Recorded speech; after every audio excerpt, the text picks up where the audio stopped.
ਵੱਖਰੇ ਕਿਸਮ ਦੀਆਂ ਚੀਜ਼ਾਂ ਨੂੰ ਦੇਖਾਂਗੇ। ਜਿਸ ਵੇਲੇ ਅਸੀਂ ਸ਼ੁਰੂ ਕੀਤਾ ਸੀ ਆਪਣਾ ਕ੍ਰਿਸਮਸ ਦਾ, ਅਸੀਂ ਇੱਕ ਸਤੰਭ ਦੇਖਦੇ ਪਏ ਹਾਂ ਕ੍ਰਿਸਮਸ ਦੇ ਆਲੇ ਦੁਆਲੇ। ਮੋਸਟ ਦਾ ਟਾਈਮ ਜਿਹੜੇ ਹਿੱਸੇ ਕ੍ਰਿਸਮਸ ਦੇ ਟਾਈਮ ਤੇ ਪੜ੍ਹੇ ਜਾਂਦੇ ਆ ਉਹ ਪ੍ਰਭੂ ਯਿਸੂ ਮਸੀਹ ਦੇ ਜਿਹੜਾ ਉੱਪਰੋਂ ਫਰਿਸ਼ਤੇ ਦਾ ਆਉਣਾ, ਮਰੀਅਮ ਨੂੰ ਦੱਸਣਾ, ਔਰ ਉਸ ਤੋਂ ਬਾਅਦ ਫਰਿਸ਼ਤੇ ਦਾ ਆਉਣਾ, ਜੋਸਫ ਨੂੰ ਦੱਸਣਾ। ਫਰਿਸ਼ਤੇ ਦਾ ਆਉਣਾ ਬਹੁਤ ਘੱਟ ਉਹ ਹਿੱਸਾ ਦੇਖਿਆ ਜਾਂਦਾ ਯਹੂਨਾ ਬਪਤਿਸਮਾ ਦੇਣ ਵਾਲੇ ਦੇ ਬਾਪ ਦਾ। ਲੇਕਿਨ ਜਿਹੜੇ ਤਿੰਨ ਕੋਈ ਪਤਾ ਨਹੀਂ ਉਹ ਕਿੰਨੇ ਜਾਣੇ ਸੀਗੇ ਜਿਹੜੇ ਵਾਈਸ ਮੈਨ ਆਏ ਆ, ਉਹਨਾਂ ਦਾ ਆਉਣਾ, ਔਰ ਫਰਿਸ਼ਤਿਆਂ ਦਾ ਆਉਣਾ, ਉਹਨਾਂ ਦਾ ਚਰਵਾਹਿਆਂ ਨੂੰ ਸੰਦੇਸ਼ ਦੇਣਾ, ਚਰਵਾਹਿਆਂ ਦਾ ਪ੍ਰਭੂ ਯਿਸੂ ਨੂੰ ਦੇਖਣ ਆਉਣਾ, ਹੈਰੋਦੇਸ ਦੇ ਬਾਰੇ ਦੇਖਣਾ ਜਿੱਥੋਂ ਯਿਸੂ ਨੂੰ ਉਸਦੇ ਮਾਂ-ਬਾਪ ਨੂੰ ਲੈ ਕੇ ਇਜਿਪਟ ਨੂੰ ਜਾਣਾ ਪਿਆ ਸੀ, ਔਰ ਫਿਰ ਵਾਪਸ ਆਉਣਾ। ਉਸ ਥੋੜੇ ਜਿਹੇ ਹਿੱਸਿਆਂ ਦੇ ਵਿੱਚ ਅਸੀਂ ਮੋਸਟਲੀ ਆਪਣਾ ਕ੍ਰਿਸਮਸ ਦਾ ਸੀਜ਼ਨ ਜਿਹੜਾ ਉਹ ਕੱਢ ਦੇਈਦਾ ਸੀ। ਔਰ ਲੇਕਿਨ ਇਸ ਦੇ ਨਾਲ ਠੀਕ ਅਸੀਂ ਬੜੀਆਂ ਮੇਨ ਹਿੱਸੇ ਦੇਖਦੇ ਪਏ ਸੀ, ਲੇਕਿਨ ਬਹੁਤ ਸਾਰੀਆਂ ਸਪੋਰਟਿੰਗ ਚੀਜ਼ਾਂ ਇਸ ਦੇ ਆਲੇ ਦੁਆਲੇ ਐਸੀਆਂ ਆ ਜਿਹੜੀਆਂ ਬੜੀਆਂ ਇਤਿਹਾਸਕ ਔਰ ਜਿਨ੍ਹਾਂ ਦਾ ਦੇਖਣਾ ਜ਼ਰੂਰੀ ਆ, ਕਿਉਂਕਿ ਉਹ ਇੱਕ ਐਸਾ ਹਿੱਸਾ ਪੂਰਾ ਕਰਦੀਆਂ ਇਸ ਵਚਨ ਦਾ ਕਿ ਜਿਸ ਤਰ੍ਹਾਂ ਕਿ 4 ਕੰਧਾਂ ਕੱਢ ਕੇ ਤੇ ਛੱਤ ਪਾਈ ਜਾਵੇ।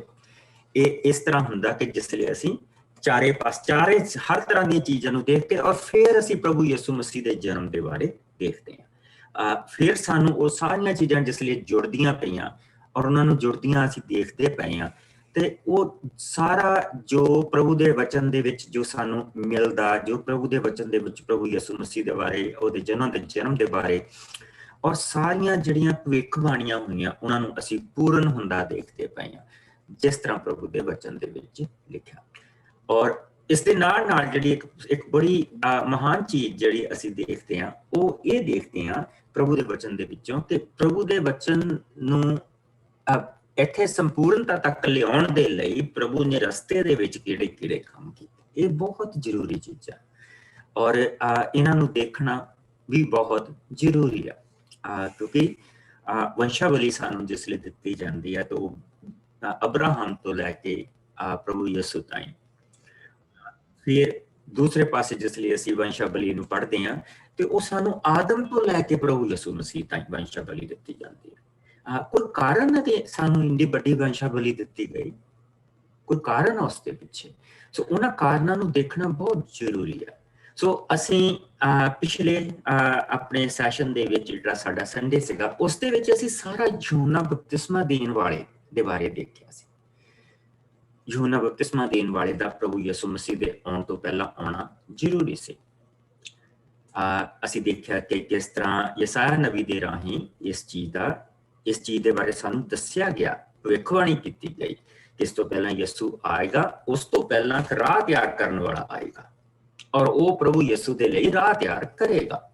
ਔਰ ਅਸੀਂ ਪ੍ਰਭੂ ਦੇ ਵਚਨ ਚ ਦੇਖਿਆ ਕਿ ਕਿਸ ਤਰ੍ਹਾਂ ਬਿਲਕੁਲ ਜਿੱਦਾਂ ਪ੍ਰਭੂ ਨੇ ਕਿਹਾ ਸੀ ਉਸੇ ਤਰ੍ਹਾਂ ਹੋਇਆ, ਔਰ ਉਸੇ ਤਰ੍ਹਾਂ ਪ੍ਰਭੂ ਨੇ ਜੋ ਉਸਨੂੰ ਕੰਮ ਕਰਨ ਦੇ ਲਈ ਕਿਹਾ ਸੀ ਉਸਨੇ ਉਹਨਾਂ ਕੰਮ ਕੀਤਾ। ਔਰ ਜਿਸ ਲਈ ਉਹਦਾ ਕੰਮ ਮੁੱਕ ਗਿਆ ਤੇ ਉਸਨੇ ਕਹਿਤਾ ਕਿ ਉਹਨਾਂ ਨੇ ਜਾ ਕੇ ਕਿਹਾ ਕਿ ਯਿਸੂ ਜਿਸਨੂੰ ਜਿਹੜਾ ਤੇਰੇ ਕੋਲ ਬਪਤਿਸਮਾ ਲੈਣ ਆਇਆ ਸੀਗਾ ਉਹਦੇ ਕੋਲ ਹੁਣ ਚੇਲੇ ਬਹੁਤ ਜਾਣ ਲੱਗ ਪਏ, ਤੇਰੇ ਕੋਲ ਹੁਣ ਘੱਟ ਆਉਂਦੇ ਆ। ਤੇ ਉਸਨੇ ਕਿਹਾ ਸੀ ਮੇਰਾ ਕੰਮ ਹੀ ਇੰਨਾ ਸੀ, ਮੇਰਾ ਕੰਮ ਇਹ ਸੀ ਕਿ ਮੈਂ ਪਾਣੀ ਦੇ ਨਾਲ ਬਪਤਿਸਮਾ ਦਵਾਂ ਔਰ ਪਾਣੀ ਦੇ ਨਾਲ ਬਪਤਿਸਮਾ ਜਿਸ ਲਈ ਲੋਕ ਪ੍ਰਾਪਤ ਕਰਕੇ ਜਾਣ ਤੇ ਇੱਕ ਆਏਗਾ ਜਿਸ ਨੂੰ ਮੈਂ ਤਾਂ ਪਾਣੀ ਦੇ ਨਾਲ ਬਪਤਿਸਮਾ ਦਊਂਗਾ, ਪਰ ਸਵਰਗ ਤੋਂ ਆਤਮਾ ਆ ਕੇ, ਪ੍ਰਭੂ ਦਾ ਆਤਮਾ ਆ ਕੇ ਉਹਦੇ ਉੱਤੇ ਠਹਿਰ ਜਾਏਗਾ। ਬਸ ਉਹ ਤੂੰ ਜਿਸ ਦਾ ਇੰਤਜ਼ਾਰ ਤੂੰ ਕਰਨਾ ਸੀ ਉਹ ਆ ਗਿਆ। ਸੋ ਉਸਨੇ ਕਿਹਾ ਇਸ ਲਈ ਮੈਂ ਘਟਾਂ ਉਹ ਵਧੇ, ਮੈਂ ਘਟਾਂ ਉਹ ਵਧੇ। ਇਹੋ ਹੀ ਨੀਤੀ ਆ। ਜਿਸ ਲਈ ਦੁੱਲਾ ਆਉਂਦਾ ਤੇ ਦੁੱਲੇ ਦਾ ਜਿਹੜਾ ਮਿੱਤਰ ਆ ਖੁਸ਼ ਹੁੰਦਾ ਕਿ ਦੁੱਲਾ ਆ ਗਿਆ ਔਰ ਉਸਨੇ ਮੇਰੀ ਖੁਸ਼ੀ ਪੂਰੀ ਕਰ ਦਿੱਤੀ ਆ। ਲੇਕਿਨ ਹੁਣ ਦੁਲਹਨ ਉਹਦੀ ਆ, ਇਹ ਉਹਦੀ ਆ।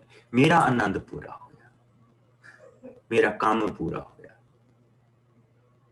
और फिर उसने जिस तरह ਜੇਲ੍ਹ ਦੇ ਵਿੱਚ ਉਸਨੂੰ ਸੁੱਟ ਦਿੱਤਾ ਗਿਆ। ਉਸਦੇ ਮਨ ਦੇ ਵਿੱਚ ਫਿਰ ਸ਼ੱਕ ਆਇਆ। ਉਸਨੇ ਘੱਲਿਆ ਕਿ ਜਾ ਕੇ ਪੁੱਛ ਕੇ ਆਓ ਕਿ ਭਾਈ ਤੂੰ ਹੀ ਆ ਜਾਂ ਕਿਸੇ ਹੋਰ ਦਾ ਇੰਤਜ਼ਾਰ ਕਰੀਏ। ਯਿਸੂ ਨੇ ਸਾਰੇ ਕੰਮ ਉਸਨੂੰ ਗਣਾਏ ਜਿਹੜੇ ਹੋਣੇ ਸੀ।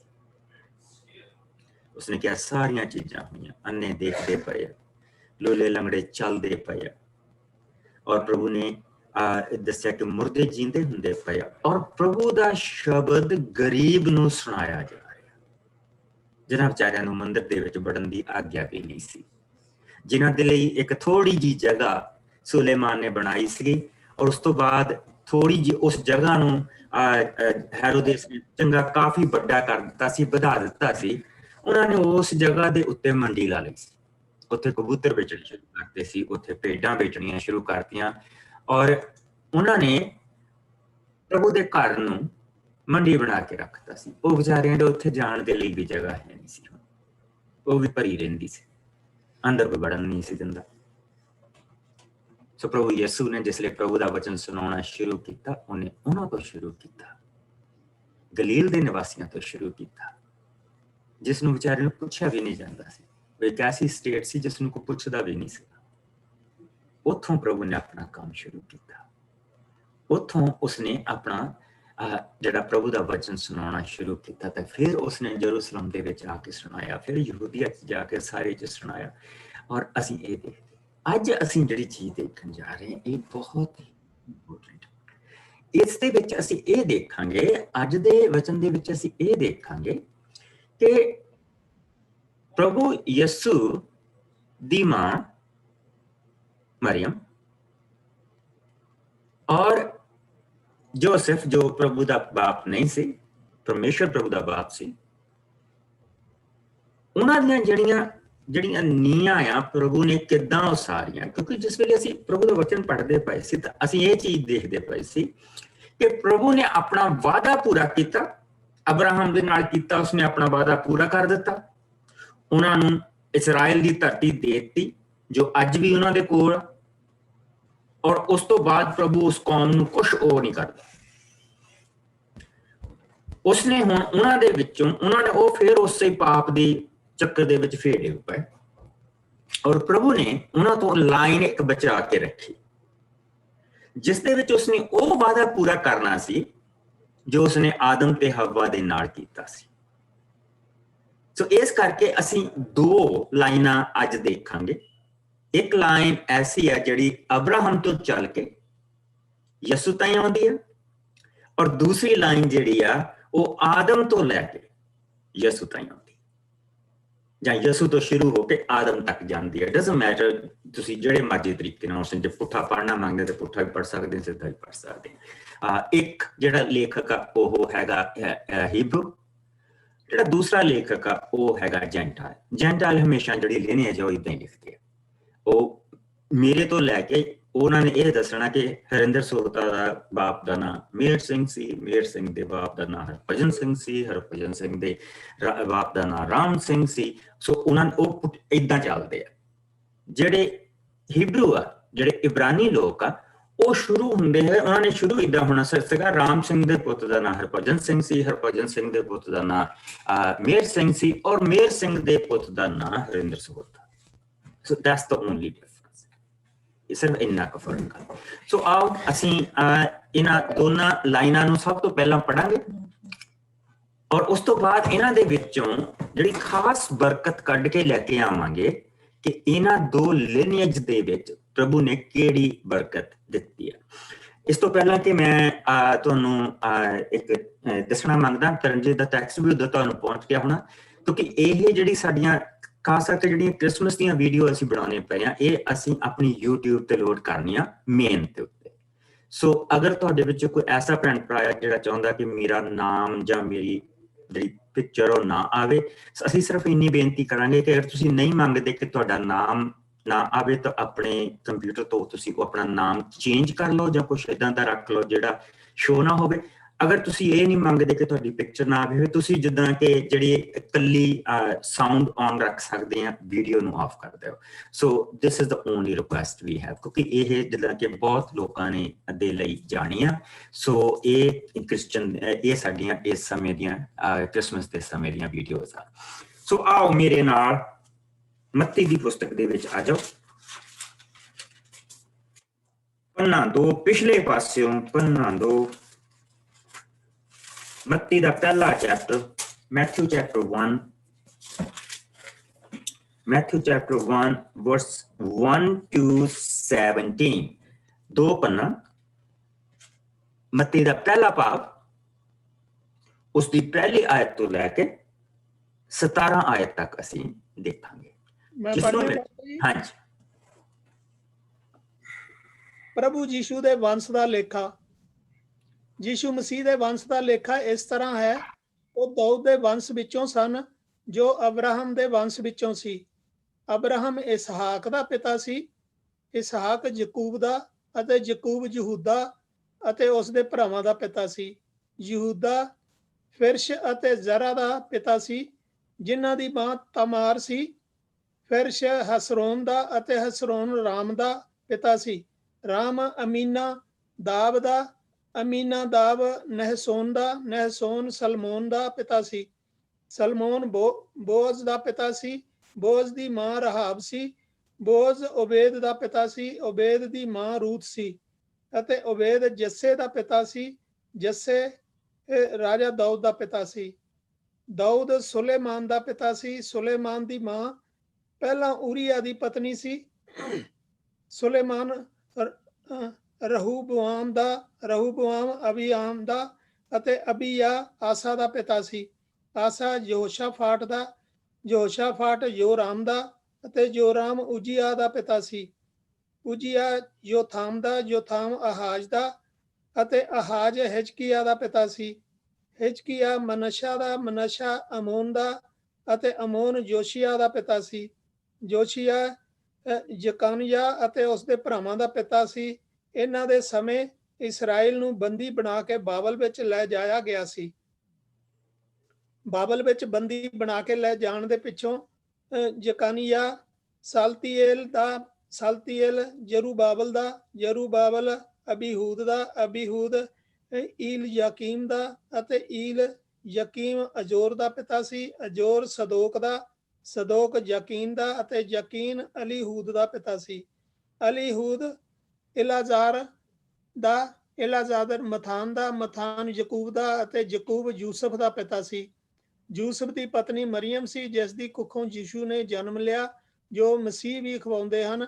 ਇਸ ਤਰ੍ਹਾਂ ਸਭ ਮਿਲਾ ਕੇ ਅਬਰਾਹਮ ਤੋਂ ਦਾਊਦ ਤੱਕ 14 ਪੀੜ੍ਹੀਆਂ, ਦਾਊਦ ਤੋਂ ਬਾਬਲ ਵਿੱਚ ਬੰਦੀ ਬਣਾਏ ਜਾਣ ਤੱਕ 14 ਪੀੜ੍ਹੀਆਂ, ਬਾਬਲ ਵਿੱਚ ਬੰਦੀ ਬਣਾਏ ਜਾਣ ਤੋਂ ਲੈ ਕੇ ਮਸੀਹ ਤੱਕ 14 ਪੀੜ੍ਹੀਆਂ। ਸਾਰਿਆਂ ਨੂੰ ਪੜ੍ਹੇ ਸੁਣੇ ਜਾਣ ਤੇ ਸ਼ੀਸ਼ ਬਰਕਤ ਮਿਲੇ।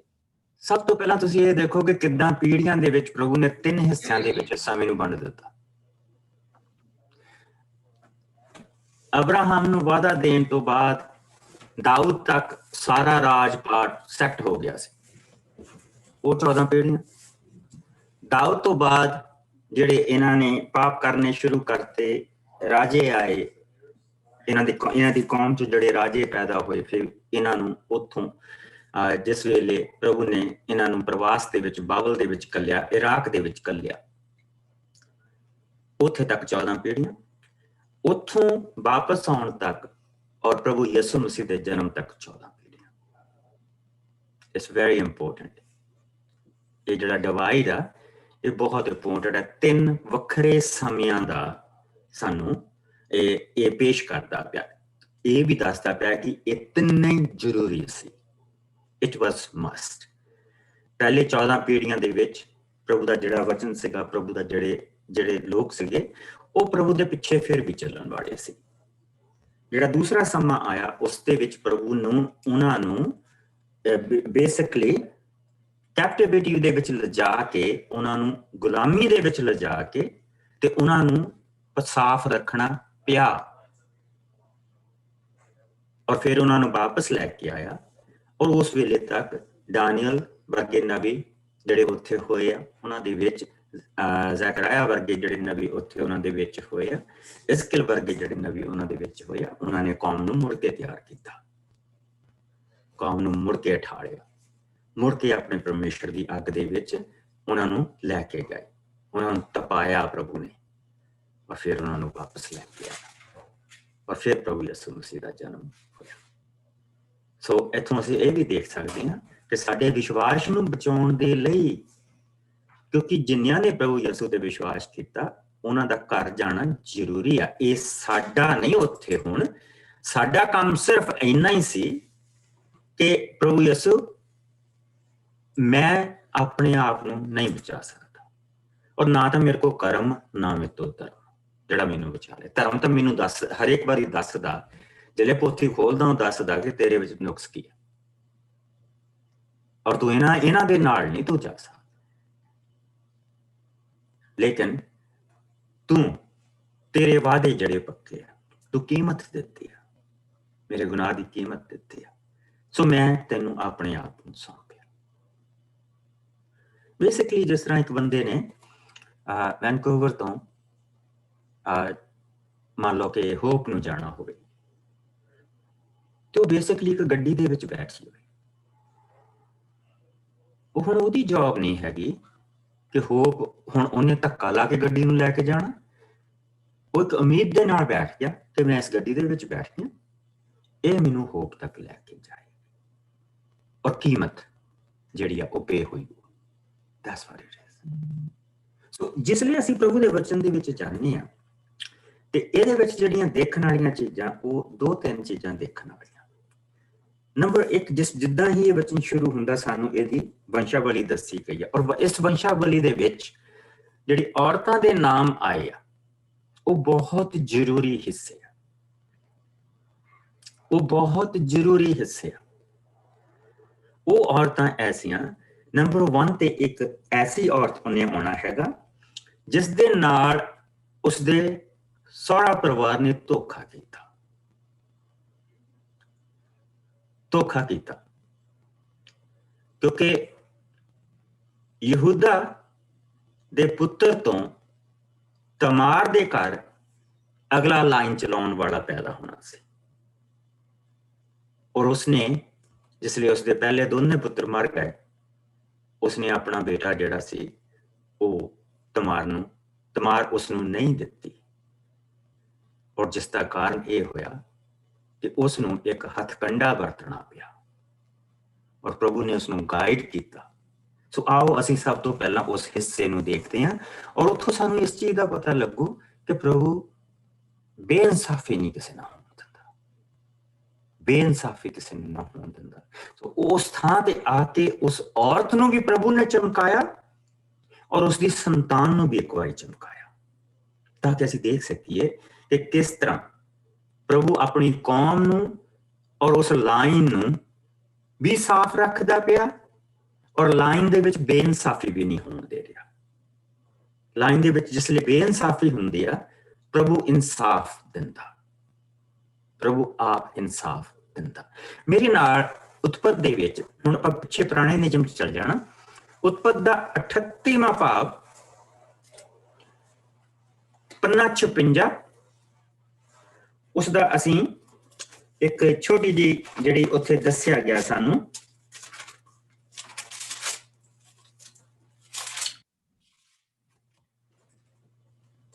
अठतीवां भाव उसकी पहली आयत तो जेनेसिस चैप्टर 38।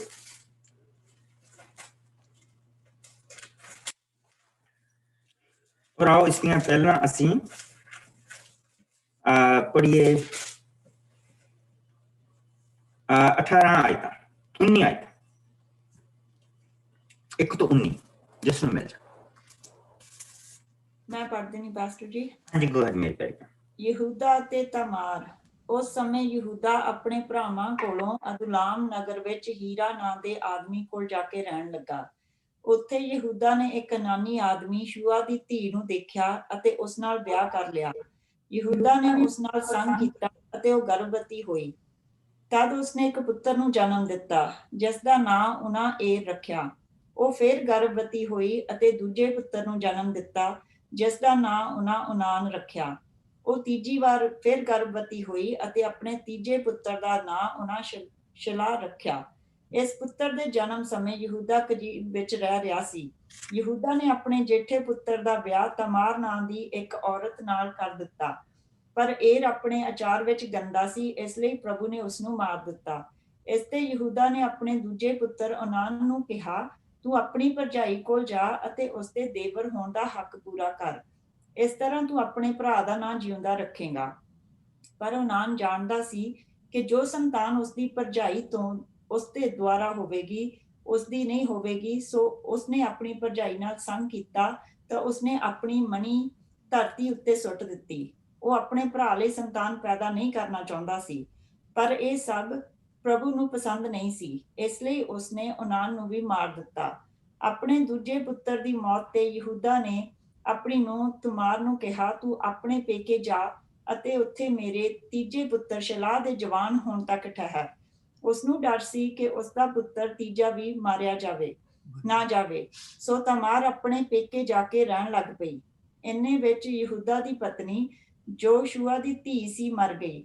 ਸੋ ਆਪਣੀ ਪਤਨੀ ਦੇ ਸੋਗ ਕਰਨ ਪਿੱਛੋਂ ਯਹੂਦਾ ਆਪਣੇ ਮਿੱਤਰ ਹਿਰਾ ਅਦੁਲਾਮੀ ਦੇ ਨਾਲ ਆਪਣੀਆਂ ਭੇਡਾਂ ਦੀ ਉੱਨ ਕੁਤਰਨ ਵਾਲਿਆਂ ਕੋਲ ਤਿਮਨਾਥ ਦੇ ਨਗਰ ਨੂੰ ਗਿਆ। ਇਸ ਬਾਰੇ ਕਿਸੇ ਨੇ ਉਸਦੀ ਨੂੰਹ ਤਮਾਰ ਨੂੰ ਦੱਸਿਆ, ਤੇਰਾ ਸਹੁਰਾ ਆਪਣੀ ਸਾਰੀ ਭੇਡਾਂ ਦੀ ਉੱਨ ਕੁਤਰਨ ਲਈ ਤਿਮਨਾਥ ਨੂੰ ਜਾ ਰਿਹਾ ਹੈ। ਇਹ ਸੁਣ ਕੇ ਤਮਾਰ ਨੇ ਆਪਣੇ ਰੰਡਾਪੇ ਦੇ ਕੱਪੜੇ ਲਾ ਸੁੱਟੇ ਅਤੇ ਇੱਕ ਬੁਰਕਾ ਲੈ ਕੇ ਆਪਣਾ ਮੂੰਹ ਉਸ ਨਾਲ ਢੱਕ ਲਿਆ ਅਤੇ ਏਨੀਅਮ ਦੇ ਫਾਟਕ ਕੋਲ ਤਿਮਨਾਥ ਨੂੰ ਜਾਂਦੇ ਰਾਹ ਵਿੱਚ ਜਾ ਬੈਠੀ। ਉਸ ਨੂੰ ਪਤਾ ਲੱਗ ਗਿਆ ਸੀ ਕਿ ਯਹੂਦਾ ਦਾ ਪੁੱਤਰ ਸ਼ਿਲਾ ਜਵਾਨ ਹੋ ਗਿਆ ਹੈ, ਪਰ ਉਸਨੇ ਆਪਣੇ ਪੁੱਤਰ ਦਾ ਵਿਆਹ ਉਸ ਨਾਲ ਨਹੀਂ ਕੀਤਾ ਹੈ। ਜਦੋਂ ਯਹੂਦਾ ਨੇ ਤਮਾਰ ਨੂੰ ਦੇਖਿਆ, ਜਿਸ ਨੇ ਆਪਣੇ ਮੂੰਹ ਤੇ ਪਰਦਾ ਲਿਆ ਹੋਇਆ ਸੀ, ਸਮਝਿਆ ਕਿ ਉਹ ਕੋਈ ਵੇਸਵਾ ਹੈ। ਉਹ ਜਾਣ ਨਾ ਸਕਿਆ ਕਿ ਉਹ ਉਸੇ ਦੀ ਆਪਣੀ ਨੂੰਹ ਹੈ। ਸਗੋਂ ਯਹੂਦਾ ਨੇ ਉਸ ਤੋਂ ਪੁੱਛਿਆ, ਤੂੰ ਮੇਰੇ ਤੋਂ ਆਪਣੇ ਨਾਲ ਸੌਣ ਦਾ ਕੀ ਲਵੇਂਗੀ? ਉਸਨੇ ਉੱਤਰ ਦਿੱਤਾ, ਤੁਸੀਂ ਕੀ ਦੇਵੋਗੇ? ਯਹੂਦਾ ਨੇ ਉੱਤਰ ਦਿੱਤਾ, ਮੈਂ ਆਪਣੇ ਇੱਜੜ ਦਾ ਇੱਕ ਲੇਲਾ ਤੇਰੇ ਲਈ ਘੱਲ ਦੇਵਾਂਗਾ। ਪਰ ਉਸਨੇ ਕਿਹਾ, ਪਰ ਉਸ ਸਮੇਂ ਤੱਕ ਤੁਸੀਂ ਕੁਝ ਮੇਰੇ ਕੋਲ ਹੋਰ ਅਮਾਨਤ ਰੱਖ ਜਾਵੋ। ਉਸਨੇ ਕਿਹਾ, ਆਪਣੇ ਹੱਥ ਦੀ ਛਾਪ ਅਤੇ ਇਹ ਜੋ ਰੱਸੀ ਅਤੇ ਲਾਠੀ ਤੁਹਾਡੇ ਹੱਥ ਵਿੱਚ ਹੈ। ਸੋ ਯਹੂਦਾ ਨੇ ਇਹ ਤਿੰਨੇ ਚੀਜ਼ਾਂ ਉਸ ਕੋਲ ਰੱਖ ਦਿੱਤੀਆਂ। ਫਿਰ ਉਸਨੇ ਤਮਾਰ ਨਾਲ ਸੰਗ ਕੀਤਾ, ਜਿਸ ਤੋਂ ਗਰਭਵਤੀ ਹੋ ਗਈ। ਤਮਾਰ ਉੱਥੋਂ ਉੱਠ ਕੇ ਫਿਰ ਆਪਣੇ ਘਰ ਚਲੀ ਗਈ ਅਤੇ ਮੁੜ ਰੰਡੇਪੇ ਦੇ ਕੱਪੜੇ ਪਾ ਲਏ। ਸੋ ਇੱਥੇ ਅਸੀਂ ਕੀ ਦੇਖਦੇ ਪਏ? ਇਸ ਦੇ ਵਿੱਚ ਤਮਾਰ ਦਾ ਕੋਈ ਕਸੂਰ ਨਹੀਂ। ਉਸਦਾ ਜਿਹੜਾ ਵੱਡਾ ਪੁੱਤਰ ਆ, ਸਭ ਤੋਂ ਪਹਿਲਾਂ ਤਾਂ ਉਸਨੇ ਜਿਹੜਾ ਵਿਆਹ ਕੀਤਾ ਕਨਾਨੀ ਔਰਤ ਦੇ ਨਾਲ ਉਸਨੇ ਵਿਆਹ ਕੀਤਾ। ਯਹੂਦਾ ਇਹ ਜਾਣਦਿਆਂ ਹੋਇਆ ਕਿ ਪ੍ਰਭੂ ਨੇ ਸਾਨੂੰ ਇਸ ਚੀਜ਼ ਦੇ ਲਈ ਮਨਾ ਕੀਤਾ, ਚਲੋ ਪ੍ਰਭੂ ਨੇ ਚੱਲ ਲਿਆ, ਇਸ ਵਕਤ ਉਸਨੂੰ ਕਹਿਤਾ ਚੱਲ ਕੋਈ ਬੱਚੇ ਤਾਂ ਇਹਦੇ ਹੋਣਗੇ। ਪਰ ਪ੍ਰਭੂ ਨੂੰ ਪਤਾ ਸੀ ਉਸਨੇ ਕੀ ਕਰਨਾ ਹੈ। ਉਸਦੇ 3 ਪੁੱਤਰ ਹੋਏ ਔਰ ਉਸਨੇ ਆਪਣੇ ਵੱਡੇ ਪੁੱਤਰ ਦਾ ਜਿਸ ਲਈ ਵਿਆਹ ਕੀਤਾ ਤਾਂ ਉਹਦੇ ਵਿੱਚ ਸਾਨੂੰ ਦੱਸਿਆ ਗਿਆ ਕਿ ਉਸ ਦਾ ਚਰਿੱਤਰ ਦਾ ਚੰਗਾ ਨਹੀਂ ਸੀ। ਪ੍ਰਭੂ ਆਪਣੀ ਲਾਈਨ ਉਹਦੇ ਨਾਲ ਨਹੀਂ ਚਲਾ ਸਕਦਾ ਸੀ, ਉਹ ਚਰਿੱਤਰ ਦਾ ਚੰਗਾ ਨਹੀਂ ਸੀ। ਦੂਸਰਾ, ਆਪਣੇ ਇੱਕ ਨਵੇਂ ਤਰੀਕੇ ਦੇ ਨਾਲ ਚਲਾਕੀ ਉਸ ਔਰਤ ਦੇ ਨਾਲ ਵਿਚਾਰੀ ਨਾ ਕਰਦਾ ਪਿਆ। ਸੋ ਦੋਨੇ ਹੀ ਪ੍ਰਭੂ ਨੇ ਦੋਨਾਂ ਨੂੰ ਮਾਰ ਦਿੱਤਾ। ਤੀਸਰਾ, ਗਾਂ ਜਾ ਕੇ ਪੁੱਤਰ ਜਿਹੜਾ ਉਸਨੇ ਉਸਨੂੰ ਦੇਣਾ ਸੀ, ਯਹੂਦਾ ਦਾ ਆਪਣਾ ਮਨ ਬੇਈਮਾਨ ਹੋ ਗਿਆ ਔਰ ਉਹ ਵਿਚਾਰੀ ਰੰਡੇਪੇ ਦੇ ਕੱਪੜੇ ਪਾ ਕੇ ਆਪਣੇ ਸਹੁਰਿਆਂ ਦੇ ਵਿੱਚ ਇੰਤਜ਼ਾਰ ਕਰ ਰਹੀ ਹੈ, ਕਿਉਂਕਿ ਹੁਣ ਕਿਸੇ ਦੂਸਰੇ ਘਰ ਨੂੰ ਨਹੀਂ ਦਿੱਤੀ ਜਾ ਸਕਦੀ। ਉਹ ਉਸ ਘਰ ਦੀ ਹੈ, ਉੱਥੇ ਇੰਤਜ਼ਾਰ ਕਰ ਰਹੀ ਹੈ। ਲੇਕਿਨ ਫਿਰ ਪ੍ਰਭੂ ਨੇ ਉਸਨੂੰ ਬੁੱਧ ਦਿੱਤੀ। ਉਸਨੇ ਉਸ ਬੁੱਧ ਦਾ ਬਿਲਕੁਲ ਸਹੀ ਤਰੀਕੇ ਦੇ ਨਾਲ ਇਸਤੇਮਾਲ ਕੀਤਾ ਔਰ ਹੁਣ ਪ੍ਰਭੂ ਨੇ ਉਸਨੂੰ ਭਾਗ ਲਾਇਆ ਔਰ ਉਸਦੇ ਕੋਲ ਸੰਤਾਨ। ਲੇਕਿਨ ਆਓ ਦੇਖੀਏ ਹੁਣ ਪ੍ਰਭੂ ਨੇ ਇਸ ਸੰਤਾਨ ਨੂੰ ਔਰ ਇਸ ਔਰਤ ਨੂੰ ਕਿੱਦਾਂ ਉਸਦਾ ਹੱਕ ਦਿੱਤਾ। ਹੁਣ ਕੋਈ ਜਾਣਾ ਇਸਨੂੰ 20 ਤੋਂ ਲੈ ਕੇ ਔਰ ਅਸੀਂ 30 ਤੱਕ ਇਸਨੂੰ ਪੜਾਂਗੇ। मैं पढ़ने पास में हाँ जी ਹਾਂਜੀ ਯਹੂਦਾ ਨੇ ਆਪਣੇ ਇੱਜੜ ਦਾ ਇੱਕ ਲੇਲਾ ਆਪਣੇ ਮਿੱਤਰ ਹੀਰਾ ਦੇ ਦੁਆਰਾ ਘੱਲਿਆ ਕਿ ਉਹ ਏਨਜਮ ਦੀ ਵੇਸਵਾ ਕੋਲੋਂ ਉਸਦੀਆਂ ਚੀਜ਼ਾਂ ਵਾਪਸ ਲੈ ਆਵੇ, ਪਰ ਹੀਰਾ ਨੂੰ ਉਹ ਵੇਸਵਾ ਉੱਥੇ ਨਾ ਮਿਲੀ। ਉਸਨੇ ਏਨਜਮ ਦੇ ਕਿਸੇ ਆਦਮੀ ਤੋਂ ਪੁੱਛਿਆ, ਉਹ ਜੋ ਰਾਹ ਵਿੱਚ ਵੇਸਵਾ ਰਹਿੰਦੀ ਹੈ ਉਹ ਕਿੱਥੇ ਹੈ? ਉਸ ਆਦਮੀ ਨੇ ਉੱਤਰ ਦਿੱਤਾ, ਇੱਥੇ ਤੱਕ ਕਦੀ ਵੀ ਕੋਈ ਵੇਸਵਾ ਨਹੀਂ ਆਈ। ਹੀਰਾ ਨੇ ਵਾਪਸ ਜਾ ਕੇ ਯਹੂਦਾ ਨੂੰ ਦੱਸਿਆ, ਮੈਨੂੰ ਤਾਂ ਉਹ ਵੇਸਵਾ ਨਹੀਂ ਮਿਲੀ। ਏਨੀਅਮ ਦੇ ਲੋਕਾਂ ਦਾ ਕਹਿਣਾ ਹੈ ਕਿ ਉੱਥੇ ਕੋਈ ਵੇਸਵਾ ਨਹੀਂ ਰਹਿੰਦੀ ਅਤੇ ਨਾ ਹੀ ਪਹਿਲਾਂ ਸੀ। ਯਹੂਦਾ ਨੇ ਉੱਤਰ ਦਿੱਤਾ, ਉਹ ਚੀਜ਼ਾਂ ਉਸ ਕੋਲ ਰਹਿਣ ਦੇ, ਨਹੀਂ ਤਾਂ ਲੋਕੀ ਸਾਡੇ ਤੇ ਹੱਸਣਗੇ। ਮੈਂ ਤਾਂ ਆਪਣਾ ਵਚਨ ਪੂਰਾ ਕੀਤਾ, ਪਰ ਉਹ ਹੀ ਤੈਨੂੰ ਨਾ ਮਿਲੀ। ਫਿਰ 3 ਮਹੀਨਿਆਂ ਦੇ ਪਿੱਛੋਂ ਕਿਸੇ ਨੇ ਯਹੂਦਾ ਨੂੰ ਦੱਸਿਆ, ਤੇਰੀ ਨੂੰਹ ਨੇ ਤਾਂ ਵੇਸਵਾਪਨ ਸ਼ੁਰੂ ਕਰ ਦਿੱਤਾ ਹੈ, ਹੁਣ ਉਹ ਗਰਭਵਤੀ ਵੀ ਹੈ। ਯਹੂਦਾ ਨੇ ਕਿਹਾ, ਉਸ ਨੂੰ ਨਗਰ ਵਿੱਚੋਂ ਬਾਹਰ ਕੱਢ ਕੇ ਸਾੜ ਦਿੱਤਾ ਜਾਵੇ। ਜਦੋਂ ਤਮਾਰ ਨੂੰ ਲੋਕ ਬਾਹਰ ਲਈ ਜਾ ਰਹੇ ਸਨ ਤਾਂ ਉਸਨੇ ਆਪਣੇ ਸਹੁਰੇ ਨੂੰ ਸੁਨੇਹਾ ਘੱਲਿਆ ਕਿ ਉਹ ਆ ਕੇ ਕੁਝ ਚੀਜ਼ਾਂ ਦਿਖੇ। ਮੇਰੇ ਕੋਲ ਇੱਕ ਛਾਪ, ਇੱਕ ਰੱਸੀ ਅਤੇ ਇੱਕ ਲਾਠੀ ਹਨ। ਜਿਸ ਆਦਮੀ ਦੀਆਂ ਇਹ ਚੀਜ਼ਾਂ ਹਨ, ਮੈਂ ਉਸੇ ਤੋਂ ਗਰਭਵਤੀ ਹਾਂ। ਯਹੂਦਾ ਨੇ ਆਪਣਾ ਅਪਰਾਧ ਮੰਨ ਲਿਆ ਤੇ ਕਿਹਾ, ਉਹ ਮੇਰੇ ਤੋਂ ਦੇਖ ਸੱਚੀ ਹੈ, ਮੈਂ ਆਪਣੇ ਪੁੱਤਰ ਸ਼ਿਲਾਹ ਦਾ ਉਸ ਨਾਲ ਵਿਆਹ ਨਾ ਕੀਤਾ, ਸੋ ਉਸਨੇ ਤਮਾਰ ਨਾਲ ਫਿਰ ਕਦੀ ਸੰਗ ਨਾ ਕੀਤਾ। ਜਦੋਂ ਤਮਾਰ ਦੇ ਜਨਨ ਦਾ ਸਮਾਂ ਆਇਆ ਤਾਂ ਪਤਾ ਲੱਗਾ ਕਿ ਉਸ ਦੀ ਕੁੱਖ ਵਿੱਚ ਜੋੜੇ ਹਨ। ਜਨਨ ਸਮੇਂ ਇੱਕ ਬੱਚੇ ਨੇ ਆਪਣਾ ਹੱਥ ਬਾਹਰ ਕੱਢਿਆ ਤਾਂ ਦਾਈ ਨੇ ਉਸਦੇ ਹੱਥ ਦੇ ਲਾਲ ਧਾਗਾ ਬੰਨ੍ਹ ਦਿੱਤਾ ਤੇ ਕਿਹਾ, ਇਹ ਪਹਿਲਾਂ ਬਾਹਰ ਆਇਆ। ਪਰ ਉਸ ਬੱਚੇ ਨੇ ਆਪਣਾ ਹੱਥ ਅੰਦਰ ਖਿੱਚ ਲਿਆ ਅਤੇ ਉਸ ਦੀ ਥਾਂ ਦੂਜਾ ਉਸਦਾ ਭਰਾ ਪਹਿਲਾਂ ਬਾਹਰ ਆ ਗਿਆ। ਤਾਂ ਦਾਈ ਨੇ ਕਿਹਾ, ਸੋ ਤੂੰ ਕਿਸ ਤਰ੍ਹਾਂ ਆਪਣੇ ਬਾਹਰ ਆਉਣ ਦਾ ਰਾਹ ਪੈਦਾ ਕੀਤਾ? ਉਸ ਦਾ ਨਾਂ ਪਾਰਸ ਰੱਖਿਆ। ਇਸ ਦੇ ਪਿੱਛੋਂ ਉਸ ਦਾ ਭਰਾ ਲਾਲ ਧਾਗਾ ਹੱਥ ਤੇ ਬੰਨੀ ਬਾਹਰ ਨਿਕਲਿਆ, ਜਿਸ ਦਾ ਨਾਂ ਉਹਨਾਂ ਯਾਰਾ ਰੱਖਿਆ। ਜਿਸ ਦਾ ਨਾਮ ਉਹਨਾਂ ਨੇ ਜ਼ਾਰਾ ਰੱਖਿਆ। ਔਰ ਤੁਸੀਂ ਇੱਥੇ ਇੱਕ ਚੀਜ਼ ਦੇਖੋ, ਕਿੱਡੀ ਵੱਡੀ ਇਸ ਬੰਦੇ ਦੀ ਇੱਕ ਤਰ੍ਹਾਂ ਦਾ ਉਹਦਾ ਦਿਲ, ਆਪਣਾ ਦਿਲ ਕਿੰਨਾ ਬੇਈਮਾਨ। ਆਪ ਉਸ ਪਿੰਡ ਦੇ ਵਿੱਚ ਜਾਂਦਾ ਪਿਆ, ਆਪ ਉਸ ਪਿੰਡ ਦੇ ਵਿੱਚ ਗਲਤ ਕੰਮ ਕਰਦਾ ਪਿਆ ਤੇ ਆਪ ਠੀਕ ਨਾ, ਆਪਣੀ ਛਾਪ ਉਹਦੇ ਹੱਥ ਦੇ ਵਿੱਚ ਆ। ਹੁਣ ਉਹ ਜਿਹੜੀ ਛਾਪ ਹੁੰਦੀ ਸੀ, ਇੱਕ ਤਰ੍ਹਾਂ ਦੀ ਮੋਹਰ ਹੁੰਦੀ ਸੀ। ਸੋ ਜਿਸ ਲਈ ਤੁਸੀਂ ਲੈਣ ਦੇਣ ਕਰਦੇ ਸੀ, ਚਿੱਠੀ ਪੱਤਰ ਲਿਖਿਆ ਜਾਂਦਾ ਸੀ, ਜਿਹੜਾ ਲਿਖਣ ਵਾਲਾ ਸੀ ਉਹ ਲਿਖਦਾ ਸੀ। ਯਹੂਦੀ ਵੈਸੇ ਪੜ੍ਹੇ ਹੋ ਸਕੇ, ਯਹੂਦੀਆਂ ਨੂੰ ਪੜ੍ਹਾਇਆ ਜਾਂਦਾ ਸੀ। ਉਹ ਲਿਖ ਕੇ ਤਾਂ ਫਿਰ ਤੁਸੀਂ ਉਹਦੇ ਨਾਲ ਜਿਸ ਤਰ੍ਹਾਂ ਕਿ ਸਿਆਹੀ ਲੈ ਕੇ ਤਾਂ ਤੁਸੀਂ ਉਸ ਨੂੰ ਉਸ ਛਾਪ ਨੂੰ ਲਾਉਂਦੇ ਸੀ ਤੇ ਤਾਂ ਪਤਾ ਲੱਗਦਾ ਸੀ ਕਿੱਥੋਂ ਚਿੱਠੀ ਆਈ ਹੈ ਔਰ ਇਹ ਸਹੀ ਚਿੱਠੀ ਹੈ, ਇਹ ਗਲਤ ਬੰਦੇ ਦੀ। ਉਹ ਆਪਣੀ ਰੱਸੀ ਵੀ ਛੱਡ ਆਇਆ, ਉਹ ਆਪਣੀ ਲਾਠੀ ਵੀ ਛੱਡ ਆਇਆ, ਉਹ ਆਪਣੀ ਜਿਹੜੇ ਹੱਥ ਦੀ ਛਾਪ ਸੀ ਉਹ ਵੀ ਛੱਡ ਆਇਆ। ਤੇ ਜਿਸ ਲਈ ਪਤਾ ਲੱਗਾ ਤੇ ਕਹਿੰਦਾ ਉਸ ਨੂੰ ਸਾੜ ਕੇ। ਬੇਈਮਾਨੀ ਦੇਖੋ ਕਿੰਨੀ ਉਸਦੇ ਮਨ ਦੇ ਵਿੱਚ। ਉਸ ਬੱਚੀ ਨੇ ਕੀ ਗਵਾਇਆ ਸੀ ਤੇ ਪ੍ਰਭੂ ਨੇ ਵੀ ਬੜੇ ਤਰੀਕੇ ਦੇ ਨਾਲ ਆਪਣਾ ਕੰਮ ਕੀਤਾ ਔਰ ਉਸ ਦੇ ਉੱਤੇ ਪ੍ਰਭੂ ਨੇ ਰਹਿਮ ਕੀਤੀ ਔਰ ਉਸ ਨੂੰ ਪੁੱਤਰ ਦੀ, 2 ਪੁੱਤਰਾਂ ਦੀ ਦਾਤ ਦਿੱਤੀ, ਜਿਨ੍ਹਾਂ ਵਿੱਚੋਂ ਇੱਕ ਨੇ ਪ੍ਰਭੂ ਦੀ ਲਾਈਨ ਚਲਾਈ। ਇਹ ਬੜੀਆਂ ਇੰਪੋਰਟੈਂਟ ਚੀਜ਼ਾਂ ਆ ਦੇਖਣ ਵਾਲੀਆਂ ਕਿ ਜਿਸ ਵੇਲੇ ਅਸੀਂ ਪ੍ਰਭੂ ਦੇ ਇਸ ਕ੍ਰਿਸਮਸ ਨੂੰ ਮਨਾ ਰਹੇ ਹਾਂ ਤੇ ਅਸੀਂ ਇਹ ਚੀਜ਼ਾਂ ਨੂੰ ਦੇਖਦੇ ਹਾਂ ਕਿ ਕਿਸ ਤਰ੍ਹਾਂ ਪ੍ਰਭੂ ਨੇ ਉਸ ਲਾਈਨ ਦੇ ਵਿੱਚ ਔਰਤ ਨੂੰ ਬਰਕਤ ਦਿੱਤੀ ਹੈ ਔਰ ਉਸਦੇ ਨਾਲ ਉਸਨੇ ਧੱਕਾ ਨਹੀਂ ਹੋਣ ਦਿੱਤਾ। ਜਿਸ ਲਈ ਅਸੀਂ ਪ੍ਰਭੂ ਦੇ ਵਿੱਚ ਵਚਨ ਦੇ ਵਿੱਚ ਅੱਗੇ ਜਾਂਦੇ ਹਾਂ, ਜਿਸ ਲਈ ਅਸੀਂ ਇਸ ਨੂੰ ਮੱਤੀ ਦੇ ਵਿੱਚ ਜਾਂਦੇ ਹਾਂ, ਤਾਂ ਤੁਸੀਂ ਇੱਥੇ ਹੀ ਰਹੋ, ਪੁਰਾਣੇ ਨਿਯਮ 'ਚ ਹੁਣ ਰਹੋ, ਹੁਣ ਉੱਥੋਂ ਮੈਂ ਨਵੇਂ ਨਿਯਮ 'ਤੇ ਮੈਂ ਖੋਲ੍ਹਣਾ ਹਿੱਸਾ।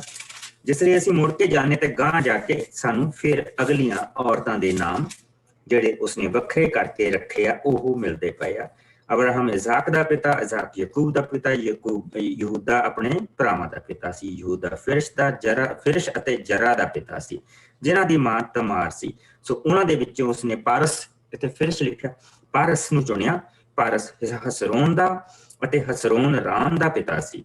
ਰਾਮ ਅਮੀਨਾਨਾਬ ਦਾ, ਅਮੀਨਾਨਾਬ ਨਹਸੋਨ ਦਾ, ਨਹਸੋਨ ਸਲਮੋਨ ਦਾ ਪਿਤਾ ਸੀ। ਸਲਮੋਨ ਬੋਆਜ਼ ਦਾ ਪਿਤਾ ਸੀ ਅਤੇ ਬੋਆਜ਼ ਦੀ ਮਾਂ ਰਹਾਬ ਸੀ।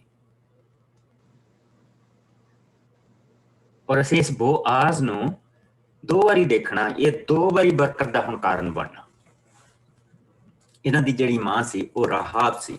ਸੋ ਅਸੀਂ ਜਿਸ ਵੇਲੇ ਮੇਰੇ ਨਾਲ ਜਾਸ਼ੂਆ ਦੀ ਪੋਥੀ ਦੇ ਵਿੱਚ ਆ ਜਾਓ, ਮੈਂ ਤੁਹਾਨੂੰ ਪੰਨਾ ਦੱਸ ਦਿੰਦਾ। ਜਾਸ਼ੂਆ ਦਾ 6ਵਾਂ ਭਾਗ ਉਹਦੀ 21 ਤੋਂ ਲੈ ਕੇ 27 ਆਇਤ ਤੱਕ ਜਿਸ ਨੂੰ ਮਿਲ ਜਾਏ। ਜਾਸ਼ੂਆ ਦਾ 6ਵਾਂ ਭਾਗ ਪੰਨਾ ਹੈਗਾ ਕਿੱਥੇ ਗਿਆ ਭਾਈ, ਜਿਸ ਨੂੰ ਮਿਲ ਜਾਵੇ ਪਲੀਜ਼ ਦੱਸ ਦਿਓ। Is it 312 Yehoshua the pastor ਜੀ? ਹਾਂਜੀ, Yeah, 312 ਪੰਨਾ। ਹਾਂਜੀ, ਮੋਲੇ ਪਾਸੇ। Thank you. ਔਰ ਉਸ ਦੀ ਅਸੀਂ ਪੜਾਂਗੇ 21 ਤੋਂ ਲੈ ਕੇ 27 ਆਇਤ। 20 ਤੋਂ ਪੜ੍ਹ ਦਿਓ। 20 ਤੋਂ 27 ਤੱਕ। ਹਾਂਜੀ ਹਾਂਜੀ, ਸੋ ਇਹ ਹੈਗਾ 313 ਪੰਨਾ ਮੋਲੇ ਪਾਸਿਓਂ ਜੀ। ਸੋ ਲੋਕਾਂ ਨੇ ਬਿਗਲਾਂ ਦੀ ਆਵਾਜ਼ ਸੁਣਦਿਆਂ ਹੀ ਉੱਚੀ ਆਵਾਜ਼ ਨਾਲ ਜੈਕਾਰਾ ਗੁਜਾਇਆ ਅਤੇ ਇਹ ਹੁੰਦਿਆਂ ਹੀ ਸ਼ਹਿਰ ਦੀ ਬਾਹਰੀ ਚਾਰ ਦੀਵਾਰੀ ਢਹਿ ਪਈ। ਤਦ ਹਰ ਆਦਮੀ ਸਿੱਧਾ ਆਪਣੇ ਮੂੰਹ ਦੀ ਸਿੱਧੇ ਸ਼ਹਿਰ ਦੇ ਅੰਦਰ ਘੁਸ ਗਿਆ। ਉਹਨਾਂ ਨੇ ਸ਼ਹਿਰ ਦੇ ਵਾਸੀ ਆਦਮੀ ਤੇ ਔਰਤਾਂ, ਜਵਾਨ ਤੇ ਬੁੱਢੇ, ਬਲਦ, ਭੇਡਾਂ, ਗਧੇ ਆਦਿ ਨੂੰ ਆਪਣੀਆਂ ਤਲਵਾਰਾਂ ਨਾਲ ਕਤਲ ਕਰ ਦਿੱਤਾ। ਤਦ ਯਹੋਸ਼ਿਆ ਨੇ 2 ਜਾਸੂਸਾਂ ਨੂੰ ਕਿਹਾ, ਤੁਸੀਂ ਵੈਸਵਾ ਦੇ ਘਰ ਜਾ ਕੇ ਆਪਣੀ ਪ੍ਰਤਿਗਿਆ ਅਨੁਸਾਰ ਉਸ ਨੂੰ ਉਸਦੇ ਪੂਰੇ ਟੱਬਰ ਸਮੇਤ ਬਾਹਰ ਲੈ ਆਓ। ਸੋ ਉਹ ਦੋਵੇਂ ਜਵਾਨ ਗਏ ਅਤੇ ਉਹਨਾਂ ਨੇ ਜਾ ਕੇ ਰਾਹਾਬ ਵੈਸਵਾ, ਉਸਦੇ ਪਿਤਾ, ਮਾਤਾ, ਭਰਾ, ਭੈਣਾਂ ਅਤੇ ਸਭ ਸਾਕ ਸੰਬੰਧੀਆਂ ਨੂੰ ਬਾਹਰ ਇਜ਼ਰਾਈਲੀ ਲੋਕਾਂ ਦੇ ਡੇਰਿਆਂ ਕੋਲ ਲੈ ਆਏ। ਫਿਰ ਉਹਨਾਂ ਪੂਰੇ ਯਰੀਹੋ ਸ਼ਹਿਰ ਨੂੰ ਅੱਗ ਨਾਲ ਭਸਮ ਕਰ ਦਿੱਤਾ, ਪਰ ਉਸ ਦੀਆਂ ਸਾਰੀਆਂ ਸੋਨੇ, ਚਾਂਦੀ, ਪਿੱਤਲ ਤੇ ਲੋਹੇ ਦੀਆਂ ਚੀਜ਼ਾਂ ਪ੍ਰਭੂ ਦੇ ਘਰ ਦੇ ਖਜ਼ਾਨੇ ਵਿੱਚ ਜਮ੍ਹਾਂ ਕਰਵਾ ਦਿੱਤੀਆਂ। ਪਰ ਰਾਹਾਬ ਅਤੇ ਉਸਦੇ ਪਿਤਾ ਦੇ ਸਮੇਤ ਟੱਬਰ ਨੂੰ ਯਹੋਸ਼ਿਆ ਨੇ ਬਚਾ ਲਿਆ ਅਤੇ ਉਹ ਅੱਜ ਤੱਕ ਇਜ਼ਰਾਈਲੀਆਂ ਵਿੱਚ ਰਹਿੰਦੇ ਹਨ, ਕਿਉਂਕਿ ਰਾਹਾਬ ਨੇ ਇਜ਼ਰਾਈਲੀ ਜਸੂਸਾਂ ਨੂੰ ਲੁਕਾ ਕੇ ਉਹਨਾਂ ਦੀ ਮਦਦ ਕੀਤੀ ਸੀ। ਯਹੋਸ਼ਿਆ ਨੇ ਯਰੀਹੋ ਸ਼ਹਿਰ ਦੇ ਬਾਰੇ ਇਹ ਸਰਾਪ ਦਿੱਤਾ, ਇਸ ਸ਼ਹਿਰ ਨੂੰ ਦੁਬਾਰਾ ਉਸਾਰਨ ਵਾਲਾ ਆਦਮੀ ਸ਼ਰਾਪੀ ਠਹਿਰੇ। ਇਸ ਦੀਆਂ ਨੀਹਾਂ ਰੱਖਣ ਵਾਲੇ ਦਾ ਜੇਠਾ ਪੁੱਤਰ ਮਰ ਜਾਵੇਗਾ ਅਤੇ ਇਸ ਦੇ ਫਾਟਕ ਲਾਉਣ ਵਾਲੇ ਦਾ ਸਭ ਤੋਂ ਛੋਟਾ ਪੁੱਤਰ ਮਰ ਜਾਵੇਗਾ। ਇਸ ਤਰ੍ਹਾਂ ਪ੍ਰਭੂ ਯਹੋਸ਼ਿਆ ਦੇ ਨਾਲ ਸੀ ਅਤੇ ਉਸ ਦਾ ਆਦਰ ਧਰਤੀ ਤੇ ਵਧਦਾ ਗਿਆ। ਪ੍ਰਭੂ ਨੇ ਮੌਕਾ ਦਿੱਤਾ ਤੇ ਅਸੀਂ ਇਹਨਾਂ ਜੋ ਇਹ ਸਾਰੀਆਂ ਚੀਜ਼ਾਂ ਹੋਈਆਂ ਜੋ ਉਸਨੇ ਅਗੰਮੀ ਵਾਕ ਕੀਤਾ ਕਿਸ ਤਰ੍ਹਾਂ ਪੂਰਾ ਹੋਇਆ, ਇਹਨਾਂ ਚੀਜ਼ਾਂ ਨੂੰ ਅਸੀਂ ਫਿਰ ਦੇਖਾਂਗੇ। ਲੇਕਿਨ ਸਭ ਤੋਂ ਵੱਡੀ ਇੱਥੇ ਚੀਜ਼ ਇਹ ਹੈ ਕਿ ਉਹਨਾਂ ਨੇ ਉੱਥੇ ਜਾਸੂਸ ਘੱਲੇ ਔਰ ਉਹਨਾਂ ਨੂੰ ਕਿਹਾ ਕਿ ਜਾ ਕੇ ਅੰਦਰੋਂ ਸਾਰਾ ਦੇਖ ਕੇ ਆਓ ਕੀ ਚੱਲਦਾ ਪਿਆ। ਸੋ ਉੱਥੇ ਰਾਹਾਬ ਉਹਨਾਂ ਨੂੰ ਮਿਲੀ। ਰਾਹਾਬ ਨੇ ਉਹਨਾਂ ਨੂੰ ਦੱਸਿਆ ਕਿ ਦੇਖੋ, ਤੁਹਾਡੇ ਡਰ ਦੇ ਨਾਲ ਸਾਡੇ ਸਾਰੇ ਲੋਕ ਜਿਹੜੇ ਆ ਉਹ ਡਰੇ ਪਏ ਆ। ਉਹਨਾਂ ਨੂੰ ਪਤਾ ਪਰਮੇਸ਼ਰ ਨੇ ਤੁਹਾਡੇ ਨਾਲ ਕੀ ਕੀਤਾ, ਉਹਨਾਂ ਨੂੰ ਪਤਾ ਕਿਸ ਤਰ੍ਹਾਂ ਉਹਨਾਂ ਨੂੰ ਤੁਹਾਨੂੰ ਸਮੁੰਦਰ ਦੇ ਵਿੱਚੋਂ ਦੀ ਕੱਢ ਕੇ ਲੈ ਕੇ ਆਇਆ, ਤੁਹਾਨੂੰ ਮੰਨਾ ਖਿਲਾਇਆ, ਤੁਹਾਨੂੰ ਸਭ ਕੁਝ ਕੀਤਾ। ਸਾਡੇ ਲੋਕਾਂ ਨੂੰ ਸਾਰੀਆਂ ਚੀਜ਼ਾਂ ਪਤਾ, ਕਿੱਦਾਂ ਤੁਸੀਂ ਜਰਦਨ ਨੂੰ ਪਾਰ ਕਰਕੇ ਇੱਧਰਲੇ ਪਾਸੇ ਆਏ, ਉਸਨੂੰ ਪਤਾ ਹੈ, ਉਹਨਾਂ ਨੂੰ ਪਤਾ ਹੈ। ਅਸੀਂ ਡਰੇ ਪਏ ਤਾਂ ਉਸਨੇ ਉਨੀ ਦੇਰ ਦੇ ਵਿੱਚ ਜਿਸ ਲਈ ਉੱਥੇ ਦਾ ਫੌਜੀ ਲੱਭਣ ਉਹਨਾਂ ਨੂੰ ਆ ਗਿਆ ਤਾਂ ਉਸਨੇ ਕਿਹਾ ਕਿ ਉਹਨਾਂ ਨੂੰ ਉੱਤੇ ਜਾ ਕੇ ਜਿਹੜਾ ਛੱਪਰ ਹੁੰਦਾ ਜਿੱਥੇ ਪਰਾਲੀ ਪਰੂਲੀ ਰੱਖੀ ਹੁੰਦੀ ਉਹਦੇ ਵਿੱਚ ਉਹਨਾਂ ਨੂੰ ਲੁਕੋ ਦਿੱਤਾ ਦੋਨਾਂ। ਔਰ ਉਸ ਤੋਂ ਬਾਅਦ ਜਿਸ ਲਈ ਸਭ ਸ਼ਾਂਤ ਹੋ ਗਿਆ ਤੇ ਉਹਨਾਂ ਨੂੰ ਆਪਣੀ ਬਾਰੀ ਥਾਣੀ ਉਤਾਰ ਕੇ ਉਹਨਾਂ ਨੂੰ ਕਿਹਾ ਕਿ ਹੁਣ ਤੁਸੀਂ ਬਸ ਦੌੜ ਜਾਓ ਔਰ ਪਰ ਮੇਰੇ ਨਾਲ ਇੱਕ ਕਰੋ ਕਿ ਮੈਨੂੰ ਤੇ ਮੇਰੇ ਪਰਿਵਾਰ ਨੂੰ ਤੁਸੀਂ ਜ਼ਰੂਰ ਬਚਾਓਗੇ। ਔਰ ਪ੍ਰਭੂ ਨੇ ਉਸ ਤੋਂ ਵੀ ਉੱਚਾ ਕੰਮ ਕੀਤਾ। ਉਹਨਾਂ ਨੇ ਸਿਰਫ ਬਚਾਇਆ ਨਹੀਂ, ਇਹ ਨਹੀਂ ਕਿਹਾ ਕਿ ਹੁਣ ਤੁਸੀਂ ਮੈਂ ਤੁਹਾਨੂੰ ਬਚਾਤਾ, ਹੁਣ ਤੁਸੀਂ ਜਿੱਥੇ ਜਾਣਾ ਜਾਓ ਨਾ। ਪ੍ਰਭੂ ਨੇ ਆਪਣੇ ਬੰਦੇ ਨੂੰ ਦੱਸਿਆ ਕਿ ਨਹੀਂ, ਇਸ ਦੇ ਨਾਲ ਜੇ ਇਹ ਵੈਸ਼ਵਾ ਆ ਤੇ ਇਸ ਨੂੰ ਵੈਸ਼ਵਾ ਬਣਾਉਣ ਵਾਲਾ ਵੀ ਮਰਦੀ ਆ। ਕੌਣ ਕਿਹੜੀ ਧੀ ਆਪਣੀ ਸਾਰੀ ਉੱਠਦੀ ਹੈ ਤੇ ਉਹਨੂੰ ਪੁੱਛਿਆ ਜਾਏ ਕਿ ਤੂੰ ਵੱਡੀ ਹੋ ਕੇ ਕੀ ਬਣਨਾ ਮੰਗਦੀ ਆ? ਕੋਈ ਹੈ ਜਿਹੜੀ ਕਹੇਗੀ ਮੈਂ ਵੈਸ਼ਵਾ ਬਣਨਾ ਮੰਗਦੀ? ਨਹੀਂ, ਕਦੇ ਨਹੀਂ ਹੋ ਸਕਦਾ। ਕੋਈ ਕਹੇਗੀ ਮੈਂ ਡਾਕਟਰ ਬਣਨਾ ਮੰਗਦੀ ਹਾਂ, ਕੋਈ ਕਹੂਗੀ ਆਟੇ ਦੀ ਰੇਂਜ, ਕੋਈ ਕਹੂਗੀ ਮੈਂ ਇੰਜੀਨੀਅਰ ਬਣਨਾ ਮੰਗਦੀ ਹਾਂ, ਟੀਚਰ ਬਣਨਾ ਮੰਗਦੀ ਹਾਂ, ਨਰਸ ਬਣਨਾ ਮੰਗਦੀ ਹਾਂ। ਕੁਝ ਨਾ ਕੁਝ ਜ਼ਰੂਰ ਕਹਿਣਗੇ। ਇੱਕ ਅੱਛੇ ਪ੍ਰੋਫੈਸ਼ਨ ਦੇ ਬਾਰੇ, ਇੱਕ ਘਰ ਬਸਾਉਣ ਵਾਲੀ ਉਹ ਗੱਲ ਕਰਨਗੀਆਂ। ਕੋਈ ਨਹੀਂ ਔਰਤ ਇੱਦਾਂ ਚਾਹੁੰਦੀ, ਲੇਕਿਨ ਦੇਖੋ ਪ੍ਰਭੂ ਨੇ ਉਹਦੇ ਨਾਲ ਉਹਦੇ ਨਾਲ ਅਨਿਆਏ ਨਹੀਂ ਹੋਣ ਦਿੱਤਾ, ਬਲਕਿ ਉਹਨੂੰ ਅਸੀਂ ਇੱਥੋਂ ਹੀ ਦੇਖ ਸਕਦੇ ਹਾਂ ਕਿ ਪ੍ਰਭੂ ਦੀ ਮਾਫੀ ਇਹ ਨਹੀਂ ਕਿ ਮਸੀਹ ਦੇ ਆਉਣ ਤੋਂ ਬਾਅਦ ਮਾਫੀ ਚੱਲਦੀ ਪਈ ਹੈ, ਪ੍ਰਭੂ ਦੀ ਮਾਫੀ ਆਲਰੇਡੀ ਉਸ ਲਾਈਨ ਦੇ ਵਿੱਚ ਕੰਮ ਕਰਦੀ ਪਈ। ਪ੍ਰਭੂ ਦੀ ਜਿਹੜੀ ਮਾਫੀ ਆ ਉਹ ਆਲਰੇਡੀ ਉਸ ਲਾਈਨ ਦੇ ਵਿੱਚ ਕੰਮ ਕਰਦੀ ਪਈ ਹੈ। ਜਿਸਨੇ ਕਿਹਾ ਮੈਂ ਮਾਫ ਕਰੂੰਗਾ, ਮੈਂ ਸਾਫ਼ ਕਰੂੰਗਾ, ਅਸੀਂ ਆਲਰੇਡੀ ਉਸ ਲਾਈਨ ਦੇ ਵਿੱਚ ਸਾਰੀਆਂ ਚੀਜ਼ਾਂ ਹੁੰਦੀਆਂ ਦੇਖਦੇ ਪਏ ਹਾਂ। ਔਰ ਰਾਹਾਬ ਨੂੰ ਪ੍ਰਭੂ ਨੇ ਉਸ ਕਬੀਲੇ ਦੇ ਵਿੱਚ, ਯਹੂਦਾ ਦੇ ਖਾਨਦਾਨ ਦੇ ਵਿੱਚ ਉਸ ਦਾ ਵਿਆਹ ਹੋਇਆ, ਔਰ ਉਸ ਤੋਂ ਜਿਹੜਾ ਬੱਚਾ ਪੈਦਾ ਹੋਇਆ ਉਸ ਦਾ ਨਾਮ ਬੋਆਜ਼ ਸੀ। ਬੋਆਜ਼ ਨੂੰ ਪਤਾ ਸੀ ਕਿ ਸਾਡੀ ਮਾਂ ਕੌਣ ਹੈ। ਔਰ ਪ੍ਰਭੂ ਨੇ ਹੁਣ ਇੱਕ ਕੰਮ ਹੋਰ ਕਰਨਾ। ਮੇਰੇ ਨਾਲ ਆ ਜਾਓ ਤੁਸੀਂ, ਇਸ ਵੇਲੇ ਇੱਕ ਛੋਟਾ ਜਿਹਾ ਹਿੱਸਾ ਪੜਾਂਗੇ ਜੱਜਸ ਦੇ ਵਿੱਚੋਂ, ਨਿਆਂਇਆਂ ਦੇ ਵਿੱਚੋਂ 348 ਪੰਨੇ ਦੇ ਵਿੱਚ ਆ ਜਾਓ। ਜੇਕਰ ਤੁਹਾਡੇ ਕੋਲ ਨਵੀਂ ਆਵਾਜ਼ ਨਾ, ਚੌਥਾ ਭਾਗ ਜੱਜਸ ਦਾ, ਉਸ ਦੀ 1 ਆਇਤ ਤੋਂ ਲੈ ਕੇ 3 ਆਇਤ ਤੱਕ।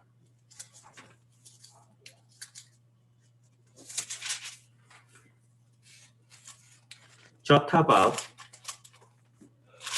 ਜੱਜਸ ਦਾ, ਨਿਆਂਇਆਂ ਦਾ, ਪੇਜ 350 ਮੋਹਰਲੇ ਪਾਸਿਓਂ। ਹਾਂਜੀ। ਦਬੋਰਾ ਅਤੇ ਬਰਾਕ। ਇਹੂਦ ਦੇ ਮਰ ਜਾਣ ਦੇ ਪਿੱਛੋਂ ਇਜ਼ਰਾਈਲੀ ਕੌਮ ਨੇ ਫਿਰ ਪ੍ਰਭੂ ਦਾ ਵਿਸ਼ਵਾਸਘਾਤ ਕਰਕੇ ਉਸ ਦੇ ਵਿਰੁੱਧ ਪਾਪ ਕੀਤਾ। ਇਸ ਲਈ ਪ੍ਰਭੂ ਨੇ ਉਹਨਾਂ ਨੂੰ ਕਨਾਨੀ ਰਾਜਾ ਯਾਬੀਨ ਦੇ ਹੱਥੀਂ ਸੌਂਪ ਦਿੱਤਾ। ਯਾਬੀਨ ਰਾਜਾ ਦੀ ਰਾਜਧਾਨੀ ਹਸੋਰ ਸੀ ਅਤੇ ਉਸ ਦੇ ਸੈਨਾਪਤੀ ਦਾ ਨਾਂ ਸੀਸਰਾ ਸੀ, ਜੋ ਪਰਾਈਆਂ ਕੌਮਾਂ ਦੇ ਸ਼ਹਿਰ ਹਸਰੋ ਵਿੱਚ ਰਹਿੰਦਾ ਸੀ। ਯਾਬੀਨ ਕੋਲ 900 ਲੱਖ ਦੇ ਰੱਥ ਸਨ। ਉਸਨੇ 20 ਸਾਲਾਂ ਤੱਕ ਇਜ਼ਰਾਈਲੀਆਂ ਤੇ ਰਾਜ ਕੀਤਾ। ਉਹ ਇਹਨਾਂ ਸਾਲਾਂ ਵਿੱਚ ਉਹਨਾਂ ਉੱਤੇ ਅਤਿਆਚਾਰ ਕਰਦਾ ਰਿਹਾ। ਅਤਿਆਚਾਰ ਉਹਨਾਂ ਦੇ ਉੱਤੇ ਕਰਦਾ ਰਿਹਾ। ਔਰ ਇਸ ਸਮੇਂ ਦੇ ਵਿੱਚ ਅਸੀਂ ਇੱਕ ਕੰਮ ਬੜਾ ਪ੍ਰਭੂ ਨੇ ਮਹਾਨ ਕੀਤਾ, ਉਹ ਵੀ ਦੇਖਣ ਵਾਲਾ। ਔਰ ਉੱਥੇ ਵੀ ਇਹ ਲੱਗਦਾ ਕਿ ਜਿਹੜਾ ਪ੍ਰਭੂ ਦੇ ਉੱਤੇ ਭਰੋਸਾ ਰੱਖਦਾ, ਪ੍ਰਭੂ ਉੱਤੇ ਬੜੀ ਕਿਰਪਾ ਕਰਦਾ। ਮੇਰੇ ਨਾਲ ਰੂਥ ਦੇ ਵਿੱਚ ਆ ਜਾਓ, ਕਿਉਂਕਿ ਰੂਥ ਦੀ ਜਿਹੜੀ ਪੁਸਤਕ ਹੈ ਐਕਚੁਅਲੀ ਇੱਥੋਂ ਸ਼ੁਰੂ ਹੁੰਦੀ ਹੈ। ਜਿਹੜਾ ਰੂਥ ਦੀ ਜਿਹੜੀ ਪੁਸਤਕ ਆ, ਇਹਦੇ ਚੌਥੇ ਭਾਗ ਦੀ ਇਤਿਹਾਸ ਦੇ ਵਿੱਚ ਉਹ ਇੱਥੇ ਫਿੱਟ ਹੁੰਦੀ ਆ। ਸੋ ਰੂਥ, ਉਸਦਾ ਪਹਿਲਾ ਚੈਪਟਰ 384 ਪੰਨਾ, 384 ਪੰਨਾ। ਅਗਰ ਤੁਹਾਡੇ ਕੋਲ ਨਵੀਂ ਆਵਾਜ਼ ਨਾ, ਛੋਟੀ ਜਿਹੀ ਪੁਸਤਕ ਹੈ, ਇਸਨੂੰ ਜ਼ਰੂਰ ਪੜਿਓ। ਮੈਂ ਇਸ ਵੇਲੇ ਆਪਾਂ ਸਾਰੀ ਨਹੀਂ ਪੜ੍ਹ ਸਕਦੇ, ਇਸਨੂੰ ਜ਼ਰੂਰ ਪੜਿਓ। ਸਿਰਫ ਇਸਦੇ 4 chapter. It's such a blessing. ਕੋਈ ਜਾਣਾ ਇਸਦੀ ਇੱਕ ਪਹਿਲਾ ਜਿਹੜਾ ਚੈਪਟਰ 1 ਆਇਤ ਤੋਂ ਲੈ ਕੇ 22 ਆਇਤ ਤੱਕ ਪੜ੍ਹਦੇ। ਰੂਥ ਚੈਪਟਰ 1 ਜਿਸਨੂੰ ਮਿਲ ਜਾਏ। ਔਰ ਇੱਥੋਂ ਤੁਹਾਨੂੰ ਇੱਕ ਚੀਜ਼ ਹੋਰ ਪਤਾ ਲੱਗੇਗੀ ਜਿਹੜੀ ਬੜੀ ਨਿਰਾਲੀ ਹੈ। ਇਵੇਂ ਤਾਂ ਤੁਹਾਨੂੰ ਹਿੱਸੇ ਪੜਾਉਣਾ ਪਿਆ, ਕਿਉਂਕਿ ਇਹ ਬੜੇ ਆਨੰਦ ਦਿੰਦੇ ਆ। ਇਹ ਇਤਿਹਾਸ ਦੇ ਵਿੱਚ ਜਿਸ ਲਈ ਅਸੀਂ ਜਾ ਕੇ ਜੁੜ ਜਾਂਦੇ ਹਾਂ, ਔਰ ਪ੍ਰਭੂ ਯਿਸੂ ਮਸੀਹ ਇੱਕ ਇਤਿਹਾਸਕ, ਅਸੀਂ ਉਹਨਾਂ ਚੀਜ਼ਾਂ ਨੂੰ ਦੇਖਣਾ ਸ਼ੁਰੂ ਕਰ ਦਿੰਦੇ ਹਾਂ ਤੇ ਫਿਰ ਸਾਨੂੰ ਬਰਕਤ ਬਹੁਤ ਮਿਲਦੀ ਹੈ। ਸੋ ਆਓ, ਪਹਿਲਾ ਚੈਪਟਰ, ਉਸਦੀ 1 ਆਇਤ ਤੋਂ ਲੈ ਕੇ 22 ਆਇਤ ਤੱਕ ਅਸੀਂ ਸਾਰਾ ਚੈਪਟਰ ਪੜ੍ਹਨਾ। ਗੋ ਹੈ, पढ़ सकते हैं? ਹਾਂਜੀ ਜਿਹਨੂੰ ਮਿਲ ਜਾਏ। गो ahead. Okay. जिन दिनों में न्यायी लोग को न्याय करते थे, उन दिनों में देश में अकाल पड़ा। तब यहूदा के बैतलहम का एक पुरुष अपनी स्त्री और दोनों पुत्रों के संग लेकर मोआब के देश में परदेसी होकर रहने के लिए चला। उस पुरुष का नाम एलीमेलेक था और अपनी पत्नी का नाम नाओमी, और उसके 2 बेटों के नाम महलोन और किलियोन थे। ये अप्रति थे, अर्थात यहूदा के बैतलहम के रहने वाले थे। वो मोआब के देश में आकर वहां रहे, और नोआमी का पिता एलीमेलेक मर गया, और नोआमी और उसके दोनों पुत्र रह गए। और उन्होंने एक मोआबनी स्त्री से विवाह कर लिया, और एक का नाम ओपा और दूसरी का नाम रूत था। फिर वे वहां कहीं 10 वर्ष रहे। जब महलोन और किलियोन दोनों मर गए, तब नोआमी अपने दोनों पुत्रों और पति से रहित हो गई। तब वह मोआब के देश में यह सुनकर कि यहोवा ने अपनी प्रजा के लोगों की सुधि लेके उन्हें भोजन वस्तु दी है, और उसके देश में अपने दोनों बहुओं समेत लौट जाने को चली। तब वह अपने दोनों बहुओं समेत उस स्थान में जहाँ रहती थी निकली और उन्होंने यहूदा देश को लौट जाने का मार्ग लिया। तब नोआमी ने अपनी दोनों बहुओं से कहा, तुम अपने अपने मायके लौट जाओ और जैसे तुमने उनसे जो मर गए हैं और तुमसे भी भृति हैं, वैसे ही यहोवा तुम्हारे ऊपर कृपा करे। यहोवा ऐसा करे कि तुम फिर से अपने पति के घर में विश्राम पाओ। और तब उसने उनको चूमा और वे चिल्ला चिल्लाकर रोने लगी और उसने से कहा, निश्चय हम तेरे संग तेरे लोगों के पास चलेंगे। नोआमी ने कहा, हे मेरी बेटियों, लौट जाओ, क्योंकि तुम क्यों मेरे संग चलोगे? क्या मेरी कोख में और पुत्र है जो तुम्हें पति हो? हे मेरी बेटियों, लौट कर चली जाओ, क्योंकि मैं पति करने को बूढ़ी हूँ और चाहे मैं कहती भी कि मुझसे कोई आशा है, और आज की रात मेरे पति भी होता और मेरे पुत्र भी होते, तो भी क्या मैं उनके सयाने होने तक आशा लगाए ठहरी रहती और उनके निमित्त पति के करने को रुकी रहती? हे मेरी बेटियों, ऐसा ना हो, क्योंकि मेरा दुख तुम्हारे संग में से बहुत बढ़कर है। देखो, यहोवा का हाथ मेरे विरुद्ध उठा है। तब वे फिर से उठी और ओर्पा ने तो अपनी सास को चूमा, परंतु रूत उससे अलग ना हुई। तब उसने कहा, देख, तेरी जेठानी तो जो अपने लोगों और अपने देवता के पास लौट गई है, इसलिए तू अपनी जेठानी के पीछे लौट जा। रूत बोली, तुम में से यह विनती कर कि मुझे त्याग और छोड़कर लौट जा, क्योंकि जिधर तू जाए उधर ही मैं जाऊंगी।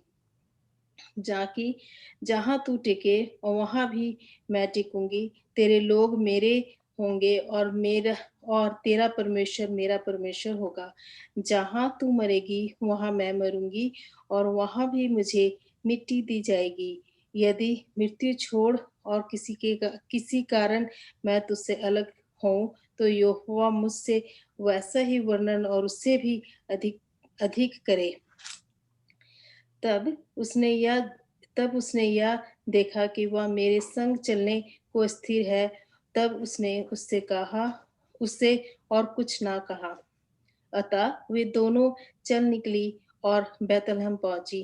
उनके बैतलहम में पहुंचने पर सारे नगर के उनके कारण हलचल मच गई और स्त्रियां कहने लगी, क्या यह नयोमी है? उसने उससे कहा, मुझे नयोमी ना कहो, मुझे मारा कहो, क्योंकि सर्वशक्तिमान ने मुझ पर बहुत बड़ा दुख दिया है। मैं भरी बुरी चली गई थी, परंतु यहोवा ने मुझे छूछी करके लौटाया है। इसलिए जब तक यहोवा ही ने मेरे विरुद्ध साक्षी दी है और वो सर्वशक्तिमान ने मुझे दुख दिया है, फिर तुम मुझसे क्यों नोआमी कहती हो? इस प्रकार नोआमी अपने मोआबिन बहू रूत के साथ लौटी, जो मोआब देश में आई थी, और वे जो कटने के समय के आरंभ में बैतलहम ना पहुंचे। किन्ना ਅਸੀਂ ਇਸ ਬੈਤਲਹਮ ਦੇ ਬਾਰੇ ਪੜ੍ਹਦੇ ਹਾਂ, ਕਿੰਨੇ ਸੌਂਗ ਇਸ ਬੈਤਲਹਮ ਦੇ ਬਾਰੇ ਲਿਖੇ ਗਏ ਆ। ਇਸ ਬੈਤਲਹਮ ਦਾ ਇਤਿਹਾਸ ਹੈ, ਇਸ ਬੈਤਲਹਮ ਦਾ ਇਤਿਹਾਸ ਹੈ। ਦਾਊਦ ਦਾ ਘਰ, ਜਿਸ ਨੂੰ ਜਿਹੜਾ ਦਾਊਦ ਦਾ ਘਰ, ਰਾਜਾ ਦਾਊਦ ਦਾ ਜਿਹੜਾ ਪਿੰਡ ਬੈਤਲਹਮ, ਜੱਸੀ ਦਾ ਖਾਨਦਾਨ ਜਿੱਥੇ ਬਸਿਆ ਹੈ, ਬੈਤਲਹਮ। तो आज ਜਿੱਥੇ ਉਸ ਰਹਾਬ ਦਾ ਜਿਹੜਾ ਬੇਟਾ ਹੈ, ਯਹੂਦਾ ਦੇ ਖਾਨਦਾਨ, ਦਾਊਦ ਦੇ ਖਾਨਦਾਨ ਦੇ ਵਿੱਚ, ਜਿਹੜਾ ਉਹ आज ਇਸ ਵੇਲੇ ਉਸ ਸ਼ਹਿਰ ਦੇ ਵਿੱਚ। और इसलिए ਅਸੀਂ ਅੱਗੇ ਪੜ੍ਹਦੇ, ਮੈਂ ਥੋੜਾ ਜਿਹਾ ਅੱਗੇ ਪੜੂੰਗਾ, ਫਿਰ ਮੈਂ ਅਗਲੇ 2 ਚੈਪਟਰ ਛੱਡ ਜਾਊਂਗਾ। ਅਸੀਂ ਫਿਰ ਚੌਥੇ ਚੈਪਟਰ ਦੇ ਵਿੱਚ ਦੇਖਾਂਗੇ ਸੋ ਮੈਂ ਥੋੜਾ ਜਿਹਾ ਇੱਥੋਂ ਦੂਸਰੇ ਚੈਪਟਰ ਦੇ ਵਿੱਚੋਂ ਪੜੂੰਗਾ। ਨਿਓਮੀ ਦਾ ਉਸਦੇ ਪਤੀ ਅਬੀਮਲਕ ਦੇ ਵੱਲੋਂ ਇੱਕ ਸੰਬੰਧੀ ਸੀ ਜਿਸ ਦਾ ਨਾਮ ਬੋਆਜ਼ ਸੀ। ਔਰ ਅਸੀਂ ਹੁਣੇ ਪੜ੍ਹ ਕੇ ਹਟੇ ਹਾਂ ਕਿ ਬੋਆਜ਼ ਜਿਹੜਾ ਸੀ ਉਹ ਰਾਹਾਬ ਦਾ, ਉਸ ਰਾਹਾਬ ਦਾ ਬੇਟਾ ਸੀ। ਦੇਖੋ ਪ੍ਰਭੂ ਦੀ ਬਰਕਤ। ਹੁਣ ਮੇਰੇ ਨਾਲ ਚੌਥੇ ਚੈਪਟਰ ਦੇ ਵਿੱਚੋਂ ਆਇਓ। ਸੋ ਹੁਣ ਜਿਹੜੀਆਂ ਉਹਨਾਂ ਦੀਆਂ ਰੀਤੀ ਰਿਵਾਜ ਆ, ਵਿਵਾਦ ਜਿਹੜਾ ਸਾਡਾ ਆਪਣਾ ਸੰਬੰਧੀ ਆ, ਬੇਟੇ ਤੂੰ ਕਿਸੇ ਹੋਰ ਦੇ ਖੇਤ ਦੇ ਵਿੱਚ ਨਾ ਜਾਣੀ। ਸੋ ਕਿਉਂਕਿ ਉੱਥੇ ਦੱਸਿਆ ਜਾਂਦਾ ਸੀ ਗਰੀਬਾਂ ਦੇ ਵਾਸਤੇ, ਜਿਹੜੇ ਵਾਢੀ ਕਰਦੇ ਕਰਦੇ ਉਹ ਗਰੀਬਾਂ ਦੇ ਵਾਸਤੇ ਛਿੱਟੇ ਛੱਡਦੇ ਚਲੇ ਜਾਂਦੇ ਹੁੰਦੇ ਸੀ, ਉਹਨਾਂ ਨੂੰ ਭਰੀਆਂ 'ਚ ਨਹੀਂ ਰੱਖਦੇ ਸੀ। ਫਿਰ ਗਰੀਬ ਲੋਕ ਜਿਹੜੇ ਪਿੱਛੇ ਜਾਂਦੇ ਸੀਗੇ ਉਹ ਉਹਨਾਂ ਨੂੰ ਚੁਗ ਲੈਂਦੇ ਸੀ। ਸੋ ਪ੍ਰਭੂ ਦਾ ਇਹ ਹੁਕਮ ਸੀ ਉਹਨਾਂ ਨੂੰ ਕਿ ਹਰੇਕ ਜਿਹੜਾ ਪਿੱਛੇ ਆ, ਜਿਹੜੇ ਛਿੱਟੇ ਟੁੱਟ ਕੇ ਡਿੱਗ ਪੈਣ ਉਹ ਤੁਸੀਂ ਚੁੱਕਣੇ, ਉਹਨਾਂ ਨੂੰ ਉਦਾਂ ਹੀ ਉੱਥੇ ਪਏ ਰਹਿਣ ਦੇਣਾ, ਉਹਨਾਂ ਨੂੰ ਗਰੀਬ ਚੁੱਕਣਗੇ। ਜਿਹੜਾ ਛਿੱਟਾ ਤਾਣੇ ਤਣੇ ਦੇ ਨਾਲ ਲੱਗਾ ਹੈ ਤੁਸੀਂ ਸਿਰਫ ਉਹ ਰੱਖਣਾ, ਚੁਗਣੇ। ਇੱਕ ਇੱਕ ਛਿੱਟਾ ਜਿਹੜਾ ਥੱਲੇ ਡਿੱਗ ਪੈਂਦਾ ਹਵਾ ਦੇ ਨਾਲ ਟੁੱਟ ਜਾਂਦਾ, ਉਹਨਾਂ ਨੂੰ ਨਹੀਂ ਚੁਗਣਾ, ਉਹ ਗਰੀਬਾਂ ਵਾਸਤੇ। ਸੋ ਕਿਉਂਕਿ ਇਹ ਦੋਨੇਂ ਹੁਣ ਆਈਆਂ ਹੈਗੀਆਂ ਇਸ ਵੇਲੇ, ਉਹਨਾਂ ਨੂੰ ਉੱਥੇ ਜਾਣਾ ਪਿਆ। ਸੋ ਕੁਛ ਬੀਜਿਆ ਨਹੀਂ, ਖੇਤ ਵੀ ਕਿਸੇ ਹੋਰ ਨੇ ਸਾਂਭਿਓ ਆ। ਸੋ ਉਸਨੇ ਕਿਹਾ ਕੋਈ ਖੁਦ ਤੋਂ ਬੋਆਜ਼ ਦੇ ਚਲ ਜਾਓ, ਸਾਡਾ ਉਦਾਂ ਵੀ ਸਾਡਾ ਰਿਸ਼ਤੇਦਾਰ ਆ, ਉਹਨੇ ਤੈਨੂੰ ਕੁਛ ਨਹੀਂ ਕਹਿਣਾ ਕਿਉਂਕਿ ਉਹ ਭਲਾ ਬੰਦਾ ਹੈ। ਸੋ ਉਹ ਬੋਆਜ਼ ਦੇ ਉੱਥੇ ਜਾਂਦੀ ਰਹੀ, ਆਪਣਾ ਕੰਮ ਕਰਦੀ ਰਹੀ, ਜਿੱਦਾਂ ਉਸਦੀ ਸੱਸ ਉਸਨੂੰ ਦੱਸਦੀ ਗਈ ਉਸੇ ਤਰ੍ਹਾਂ ਕਰਦੀ ਗਈ। ਔਰ ਉਸਨੇ ਅਖੀਰ ਦੱਸਿਆ ਕਿ ਜੋ ਉਹਨਾਂ ਦੀ ਇੱਕ ਰੀਤ ਸੀ ਕਿ ਅੱਜ ਬੋਆਜ਼ ਨੇ, ਅੱਜ ਉਸਦੀ ਜਿਹੜੀ ਫਸਲ ਸਾਰੀ ਆ ਗਈ ਆ, ਸੋ ਅੱਜ ਉਹਨੇ ਰਾਖੀ ਸੌਣਾ ਉੱਥੇ, ਤੂੰ ਉਹਦੇ ਪੈਰਾਂ ਵੱਲ ਜਾ ਕੇ ਤੂੰ ਸੌਂ ਜਾ। ਔਰ ਉਹਨੇ ਤੈਨੂੰ ਜਿਸ ਸਵੇਰੇ ਉੱਠੇਂਗੀ ਤਾਂ ਉਹ ਸਮਝ ਜਾਏਗਾ ਤੂੰ ਕੀ ਕਹਿ ਰਹੀ ਹੈ, ਫਿਰ ਬਾਕੀ ਦਾ ਕੰਮ ਉਹ ਆਪੇ ਕਰ ਲਊਗਾ। ਕਿਉਂਕਿ ਜਿਹੜਾ ਹੱਕ ਬਣਦਾ ਸੀਗਾ ਇਸ ਬੇਟੀ ਤੇ, ਉਹ ਬਣਦਾ ਸੀਗਾ ਬੋਆਜ਼ ਦੇ ਵੱਡੇ ਭਰਾ ਦਾ, ਲੇਕਿਨ ਪ੍ਰਭੂ ਨੂੰ ਪਤਾ ਸੀ ਕਿ ਇਹ ਬੰਦਾ ਨੇਕ, ਇਹ ਬੰਦਾ ਭਲਾ ਹੈ। ਸੋ ਆਓ ਚੌਥਾ ਚੈਪਟਰ, ਔਰ ਕੋਈ ਜਾਣਾ ਇਸ ਦੀਆਂ 1 ਆਇਤ ਤੋਂ ਲੈ ਕੇ ਅਸੀਂ 17 ਆਇਤ ਤੱਕ ਪੜਾਂਗੇ। ਮੈਂ ਪੜ੍ਹਦੇ ਹਾਂ ਜੀ। ਹਾਂਜੀ। ਬੋਅਜ਼ ਦਾ ਰੂਥ ਨਾਲ ਵਿਆਹ ਕਰਨਾ। ਉਸੇ ਦਿਨ ਬੋਅਜ਼ ਪਿੰਡ ਦੇ ਪੰਚਾਇਤ ਘਰ ਵਿੱਚ ਗਿਆ। ਉੱਥੇ ਅਲੀ ਮਲਕ ਦਾ ਨੇੜੇ ਦਾ ਦੂਜਾ ਸੰਬੰਧੀ ਵੀ ਆਇਆ, ਜਿਸ ਬਾਰੇ ਬੋਅਜ਼ ਨੇ ਕਿਹਾ ਸੀ। ਬੋਅਜ਼ ਨੇ ਉਸ ਨੂੰ ਕਿਹਾ, ਭਰਾਵਾ ਆ ਕੇ ਇੱਥੇ ਮੇਰੇ ਕੋਲ ਬੈਠ। ਉਹ ਅੱਗੇ ਜਾ ਕੇ ਉੱਥੇ ਬੈਠ ਗਿਆ। ਫਿਰ ਬੋਅਜ਼ ਨੇ ਪਿੰਡ ਦੀ ਪੰਚਾਇਤ ਦੇ 10 ਮੈਂਬਰਾਂ ਨੂੰ ਵੀ ਉੱਥੇ ਇਕੱਠੇ ਕੀਤਾ ਤੇ ਆਪਣੇ ਨਾਲ ਬੈਠਣ ਲਈ ਕਿਹਾ। ਉਹ ਵੀ ਉੱਥੇ ਬੈਠ ਗਏ। ਉਹਨਾਂ ਦੇ ਬੈਠਣ ਤੇ ਬੋਅਜ਼ ਨੇ ਉਸ ਨੇੜੇ ਦੇ ਸੰਬੰਧੀ ਨੂੰ ਕਿਹਾ, ਤੂੰ ਜਾਣਦਾ ਹੈ ਕਿ ਨੌਮੀ ਮੋਆਬ ਦੇਸ਼ ਤੋਂ ਮੁੜ ਆਈ ਹੈ ਅਤੇ ਉਹ ਸਾਡੇ ਸੰਬੰਧੀ ਅਲੀ ਮਲਕ ਦੇ ਖੇਤ ਨੂੰ ਵੇਚਣਾ ਚਾਹੁੰਦੀ ਹੈ। ਮੈਂ ਇਸ ਬਾਰੇ ਤੇਰੇ ਨਾਲ ਗੱਲ ਕਰਨ ਦਾ ਫੈਸਲਾ ਕੀਤਾ ਹੈ। ਜੇਕਰ ਤੂੰ ਉਸ ਦੇ ਖੇਤ ਖਰੀਦਣਾ ਚਾਹੁੰਦਾ ਹੈ ਤਾਂ ਇੱਥੇ ਬੈਠੇ ਪਿੰਡ ਦੇ ਇਹਨਾਂ ਪੰਚਾਂ ਸਾਹਮਣੇ ਮੈਨੂੰ ਹਾਂ ਜਾਂ ਨਾ ਵਿੱਚ ਉੱਤਰ ਦੇ, ਕਿਉਂਕਿ ਇਸ ਨੂੰ ਖਰੀਦਣ ਦਾ ਪਹਿਲਾ ਹੱਕ ਤੇਰਾ ਹੈ ਅਤੇ ਪਿੱਛੋਂ ਮੇਰਾ। ਉਸ ਆਦਮੀ ਨੇ ਕਿਹਾ, ਮੈਂ ਇਹ ਖਰੀਦਾਂਗਾ। ਤਦ ਬੋਅਜ਼ ਨੇ ਉਸ ਨੂੰ ਕਿਹਾ, ਜੇਕਰ ਤੂੰ ਖੇਤ ਖਰੀਦੇਂਗਾ ਤਾਂ ਨੌਮੀ ਦੀ ਨੂੰਹ ਜੋ ਵਿਧਵਾ ਹੈ ਉਹ ਵੀ ਤੇਰੀ ਪਤਨੀ ਹੋਵੇਗੀ, ਤਾਂ ਜੋ ਸਾਡੇ ਮਰੇ ਭਰਾ ਦਾ ਵਿਰਸਾ ਉਸੇ ਦੇ ਟੱਬਰ ਕੋਲ ਹੀ ਰਹੇ। ਇਸ ਤੇ ਉਹ ਆਦਮੀ ਨੇ ਉੱਤਰ ਦਿੱਤਾ, ਜੇਕਰ ਇਹ ਗੱਲ ਹੈ ਤਾਂ ਮੈਂ ਆਪਣਾ ਹੱਕ ਨਹੀਂ ਵਰਤਾਂਗਾ, ਕਿਉਂਕਿ ਇਸ ਤਰ੍ਹਾਂ ਹੋ ਸਕਦਾ ਹੈ ਕਿ ਮੈਂ ਆਪਣੀ ਜਾਇਦਾਦ ਤੋਂ ਵੀ ਹੱਥ ਧੋ ਬੈਠਾਂ। ਇਸ ਲਈ ਤੂੰ ਹੀ ਇਹ ਕਰ ਅਤੇ ਖੇਤ ਖਰੀਦ ਲੈ। ਮੈਂ ਇਹ ਕੰਮ ਨਹੀਂ ਕਰ ਸਕਦਾ। ਉਸ ਸਮੇਂ ਇਸਰਾਈਲ ਵਿੱਚ ਜਾਇਦਾਦ ਦੇ ਲੈਣ ਦੇਣ ਦਾ ਇਹ ਢੰਗ ਹੁੰਦਾ ਸੀ। ਦੇਣ ਵਾਲਾ ਆਪਣੀ ਜੁੱਤੀ ਲਾ ਕੇ ਲੈਣ ਵਾਲੇ ਨੂੰ ਦਿੰਦਾ ਸੀ। ਇਸ ਢੰਗ ਦੁਆਰਾ ਇਹ ਪਤਾ ਲੱਗ ਜਾਂਦਾ ਸੀ ਕਿ ਸਾਰਾ ਮਾਮਲਾ ਤੈਅ ਹੋ ਗਿਆ ਹੈ। ਇਸ ਲਈ ਜਦੋਂ ਉਹ ਆਦਮੀ ਨੇ ਬੋਅਜ਼ ਨੂੰ ਕਿਹਾ, ਤੂੰ ਹੀ ਖਰੀਦ ਲੈ, ਤਾਂ ਉਸਨੇ ਆਪਣੀ ਜੁੱਤੀ ਲਾ ਕੇ ਬੋਅਜ਼ ਨੂੰ ਦੇ ਦਿੱਤੀ। ਇਸ ਤੇ ਬੋਅਜ਼ ਨੇ ਪੰਚਾਂ ਨੂੰ ਅਤੇ ਉੱਥੇ ਬੈਠੇ ਹਾਜ਼ਰ ਦੂਜੇ ਲੋਕਾਂ ਨੂੰ ਕਿਹਾ, ਤੁਸੀਂ ਅੱਜ ਤੋਂ ਗਵਾਹ ਹੋ ਕਿ ਮੈਂ ਨੌਮੀ ਤੋਂ ਅਲੀ ਮਲਕ ਅਤੇ ਉਸ ਦੇ ਦੋਹਾਂ ਪੁੱਤਰਾਂ ਮਹਿਲੋਨ ਅਤੇ ਕਿਲਿਓਨ ਦਾ ਸਭ ਕੁਝ ਖਰੀਦ ਲਿਆ ਹੈ। ਇਸ ਦੇ ਨਾਲ ਹੀ ਮੁਆਬੀ ਰੂਥ ਜੋ ਮਹਿਲੋਨ ਦੀ ਵਿਧਵਾ ਪਤਨੀ ਹੈ, ਅੱਜ ਤੋਂ ਮੇਰੀ ਪਤਨੀ ਹੋਈ। ਇਸ ਦੁਆਰਾ ਉਸ ਦਾ ਨਾਂ ਉਸ ਦੇ ਲੋਕਾਂ ਅਤੇ ਨਗਰ ਵਿੱਚ ਜਿੰਦਾ ਰਹੇਗਾ। ਤੁਸੀਂ ਇਸ ਸਭ ਦੇ ਅੱਜ ਤੋਂ ਗਵਾਹ ਹੋ।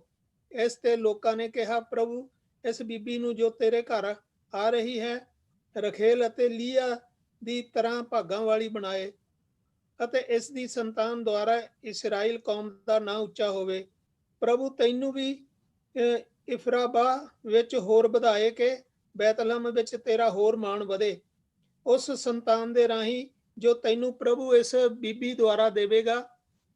ਪ੍ਰਭੂ ਤੇਰੇ ਟੱਬਰ ਨੂੰ ਫਾਰਸ ਦੇ ਟੱਬਰ ਵਰਗਾ ਬਣਾਵੇ, ਜੋ ਤਮਾਰ ਤੇ ਯਹੂਦਾ ਦਾ ਪੁੱਤਰ ਸੀ। ਤਦ ਬੋਅਜ਼ ਰੂਥ ਨੂੰ ਆਪਣੇ ਘਰ ਲੈ ਗਿਆ ਅਤੇ ਉਸ ਨਾਲ ਵਿਆਹ ਕਰ ਲਿਆ। ਫਿਰ ਰੂਥ ਬੋਆਜ਼ ਤੋਂ ਗਰਭਵਤੀ ਹੋਈ ਅਤੇ ਉਸਨੇ ਇੱਕ ਪੁੱਤਰ ਨੂੰ ਜਨਮ ਦਿੱਤਾ। ਇਸ ਤੇ ਔਰਤਾਂ ਨੇ ਨੋਮੀ ਨੂੰ ਵਧਾਈ ਦਿੰਦਿਆਂ ਹੋਇਆਂ ਕਿਹਾ, ਪ੍ਰਭੂ ਦੀ ਵਡਿਆਈ ਹੋਵੇ, ਉਸਨੇ ਤੈਨੂੰ ਇੱਕ ਪੋਤੇ ਦੇ ਰਾਹੀਂ ਬਰਕਤ ਦਿੱਤੀ ਹੈ। ਪ੍ਰਭੂ ਕਰੇ ਕਿ ਇਹ ਮੁੰਡਾ ਇਸਰਾਇਲ ਵਿੱਚ ਤੇਰਾ ਨਾਂ ਪੈਦਾ ਕਰੇ। ਇਹ ਤੇਰੇ ਲਈ ਨਵੇਂ ਜੀਵਨ ਦਾ ਕਾਰਨ ਹੋਵੇ ਅਤੇ ਤੇਰੇ ਬੁਢਾਪੇ ਦਾ ਸਹਾਰਾ ਬਣੇ। ਤੇਰੀ ਨੂੰਹ 7 ਪੁੱਤਰਾਂ ਤੋਂ ਚੰਗੀ ਹੈ, ਜਿਸ ਨੇ ਪੁੱਤਰ ਨੂੰ ਜਨਮ ਦਿੱਤਾ ਅਤੇ ਤੈਨੂੰ ਪਿਆਰ ਕਰਦੀ ਹੈ। ਨੋਮੀ ਨੇ ਬੱਚੇ ਨੂੰ ਲੈ ਕੇ ਆਪਣੀ ਗੋਦ ਵਿੱਚ ਪਾ ਲਿਆ ਅਤੇ ਉਸ ਦੀ ਦੇਖਭਾਲ ਆਪਣੇ ਜਿੰਮੇ ਲੈ ਲਈ। ਨੋਮੀ ਦੀਆਂ ਗੁਆਂਢਣਾਂ ਨੇ ਮੁੰਡੇ ਦਾ ਨਾਂ ਇਹ ਕਹਿੰਦਿਆਂ ਹੋਇਆਂ ਕਿ ਨੋਮੀ ਦੇ ਘਰ ਇੱਕ ਪੁੱਤਰ ਜੰਮਿਆ, ਉਬੇਦ ਰੱਖਿਆ। ਅੱਗੇ ਜਾ ਕੇ ਉਬੇਦ ਜੱਸੀ ਦਾ ਪਿਤਾ ਬਣਿਆ ਅਤੇ ਜੱਸੀ ਦਾਊਦ ਦਾ। Isn't that beauty?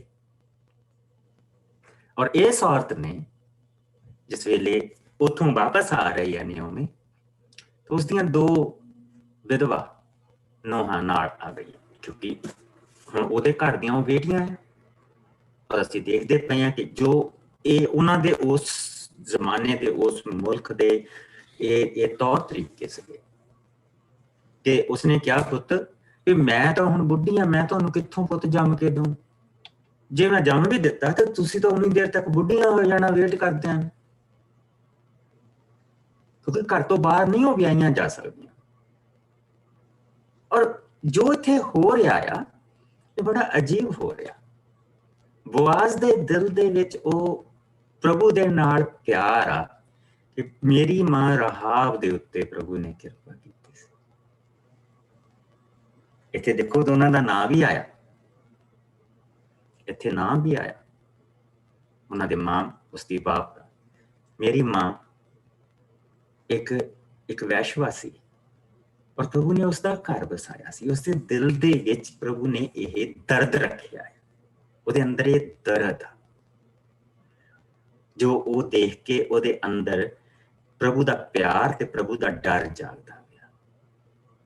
So Boaz ਨੇ ਆਪਣੇ ਜਿਹਦਾ ਹੱਕ ਪਹਿਲਾਂ ਬਣਦਾ ਸੀ ਉਸਨੂੰ ਸੱਦਿਆ ਤੇ ਉਸਨੇ ਕਿਹਾ ਕਿ ਉਹ ਆਪਣੀ ਜ਼ਮੀਨ ਵੇਚਣਾ ਚਾਹੁੰਦੀ ਹੈ, ਕਿਉਂਕਿ ਜ਼ਮੀਨ ਇਹ ਬਾਹਰ ਨਹੀਂ ਵੇਚਦੇ, ਹਾਲੇ ਵੀ ਨਹੀਂ ਯਹੂਦੀ ਬਾਹਰ ਵੇਚਦੇ, ਆਪਣੇ ਕੋਲ ਵੇਚਦੇ ਆ। ਤੇ ਉਹਦੀ ਜ਼ਮੀਨ ਹੈਗੀ ਆ ਤੇ ਤੇਰਾ ਹੱਕ ਪਹਿਲਾਂ ਬਣਦਾ, ਤੂੰ ਲੈ ਲਾ। ਉਸਨੇ ਕਰ ਲੈਣਾ, ਮੈਂ ਅੱਜ ਬਾਏ ਕਰ ਲੈਣਾ। ਉਹ ਕਹਿੰਦਾ ਠੀਕ। ਸੋ ਫਿਰ ਜਿਹੜੀ ਉਹਦੀ ਨਿਓਮੀ ਆ, ਕਿਉਂਕਿ ਉਹਦੇ ਪੁੱਤਰਾਂ ਦੀ ਤੇ ਉਹਦੇ ਪਤੀ ਦੀ ਜ਼ਮੀਨ ਆ, ਨਿਓਮੀ ਦੀ ਸਾਂਭ ਸੰਭਾਲ, ਉਸ ਬਜ਼ੁਰਗ ਦੀ ਸਾਂਭ ਸੰਭਾਲ ਵੀ ਤੇਰੇ ਤੇ ਪਈ। ਔਰ ਉਸਦੀ ਜਿਹੜਾ ਉਸਦੀ ਨੂੰਹ ਆ, ਉਸਨੂੰ ਸੰਤਾਨ ਦੇਣ ਦਾ ਕੰਮ ਵੀ ਤੇਰੇ ਤੇ ਪਿਆ। ਪਰ ਉਹ ਜਿਹੜੀ ਸੰਤਾਨ ਹੋਣੀ ਆ, ਉਹ ਨਿਓਮੀ ਦੇ ਟੱਬਰ ਦੀ, ਨਿਓਮੀ ਉਸ ਜ਼ਮੀਨ ਦੀ ਮਾਲਕ ਹੋਣੀ ਆ।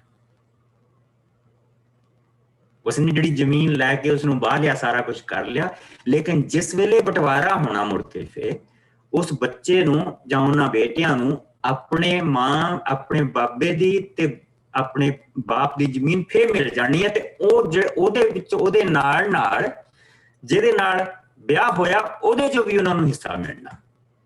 ਇਸ ਕਰਕੇ ਉਹ ਕਹਿ ਰਿਹਾ ਕਿ ਨਾ ਭਾਈ, ਮੈਂ ਆਪਣੀ ਔਲਾਦ ਨੂੰ ਕੀ ਦਊਂਗਾ, ਮੈਂ ਤਾਂ ਏਦਾਂ ਖਾਲੀ ਹੋ ਜਾਊਂਗਾ ਇਹਦੇ ਕਿੰਨਾ ਇਹਨਾਂ ਨੂੰ ਦੇਖਦਾ ਮੈਂ ਤਾਂ, ਮੇਰੀ ਤਾਂ ਆਪਣੀ ਜ਼ਮੀਨ ਜਾਂਦੀ ਲੱਗੂ ਨਾ, ਮੈਂ ਨਹੀਂ ਕਰਨਾ।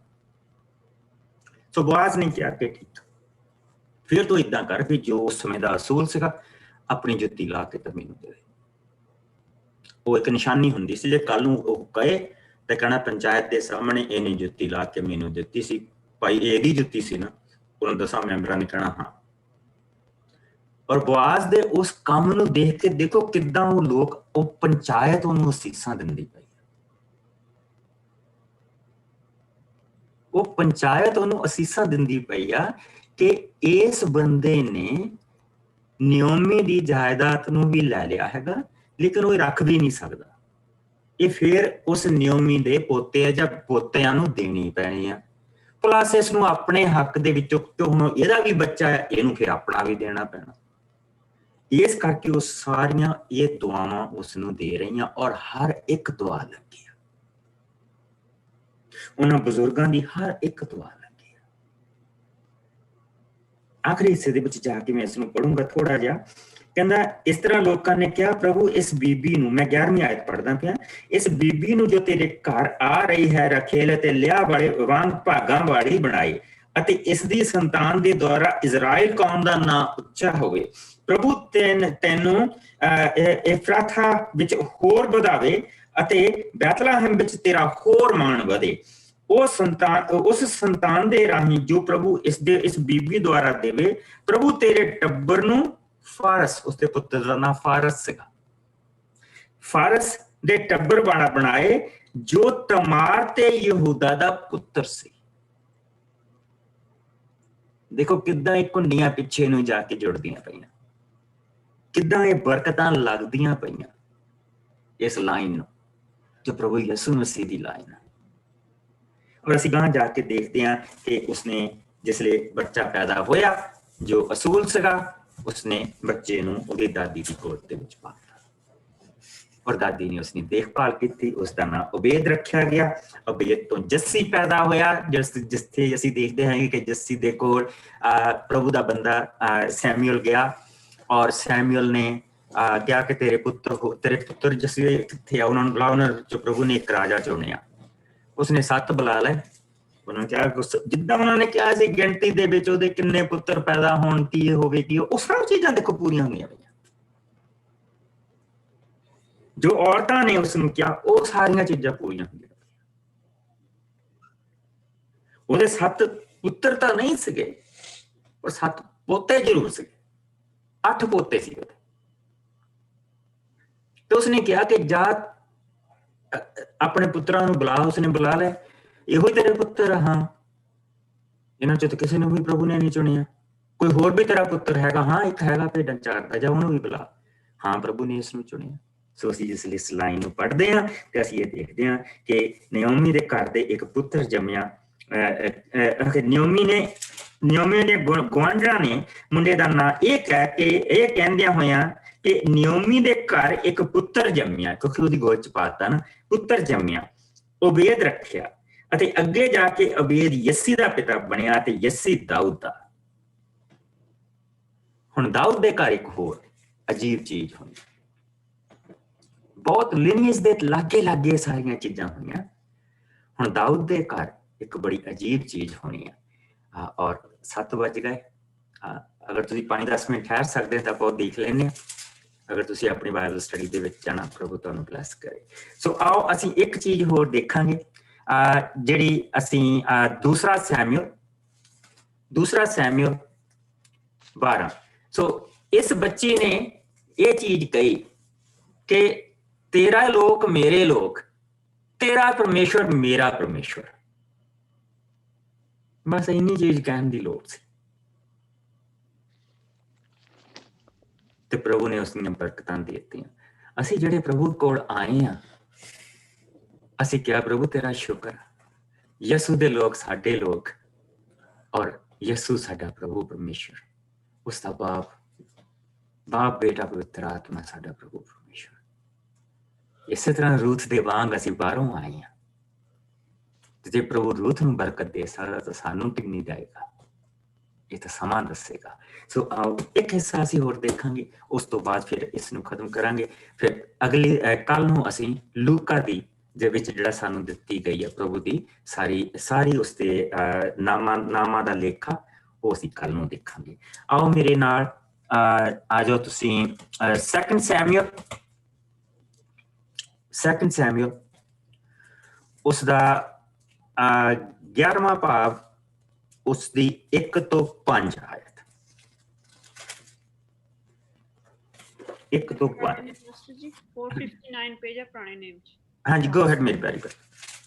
11ਵੇਂ ਦੇ 1 ਤੋਂ 5। ਹਾਂਜੀ, 1 ਤੋਂ 5।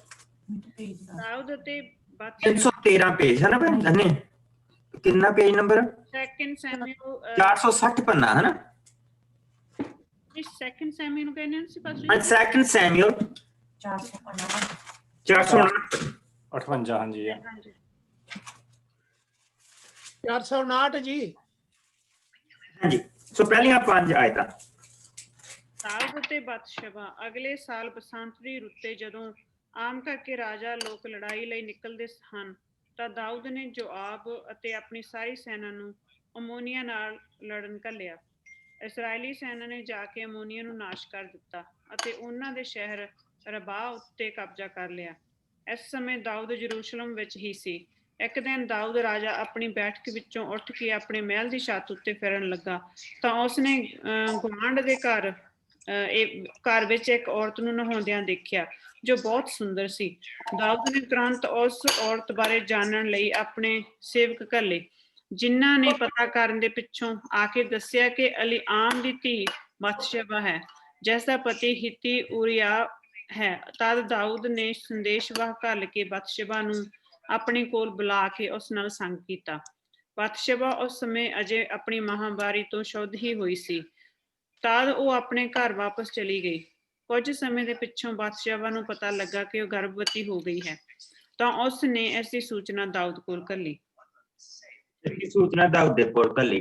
ਹੁਣ ਅਸੀਂ ਇਸੇ ਚੈਪਟਰ ਦਾ ਜੀ ਤੁਸੀਂ ਪੜ੍ਹਦੇ ਹੋ 26 ਤੇ 27 ਆਏ।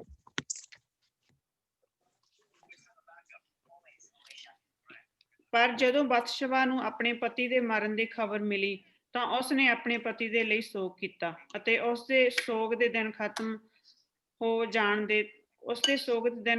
ਜਾਣ ਤੇ ਦਾਊਦ ਨੇ ਉਸ ਨੂੰ ਆਪਣੇ ਮਹਿਲ ਵਿੱਚ ਸੱਦ ਲਿਆ ਅਤੇ ਉਸ ਨੂੰ ਆਪਣੀ ਪਤਨੀ ਬਣਾ ਲਿਆ। ਬਤਸ਼ਬਾ ਨੇ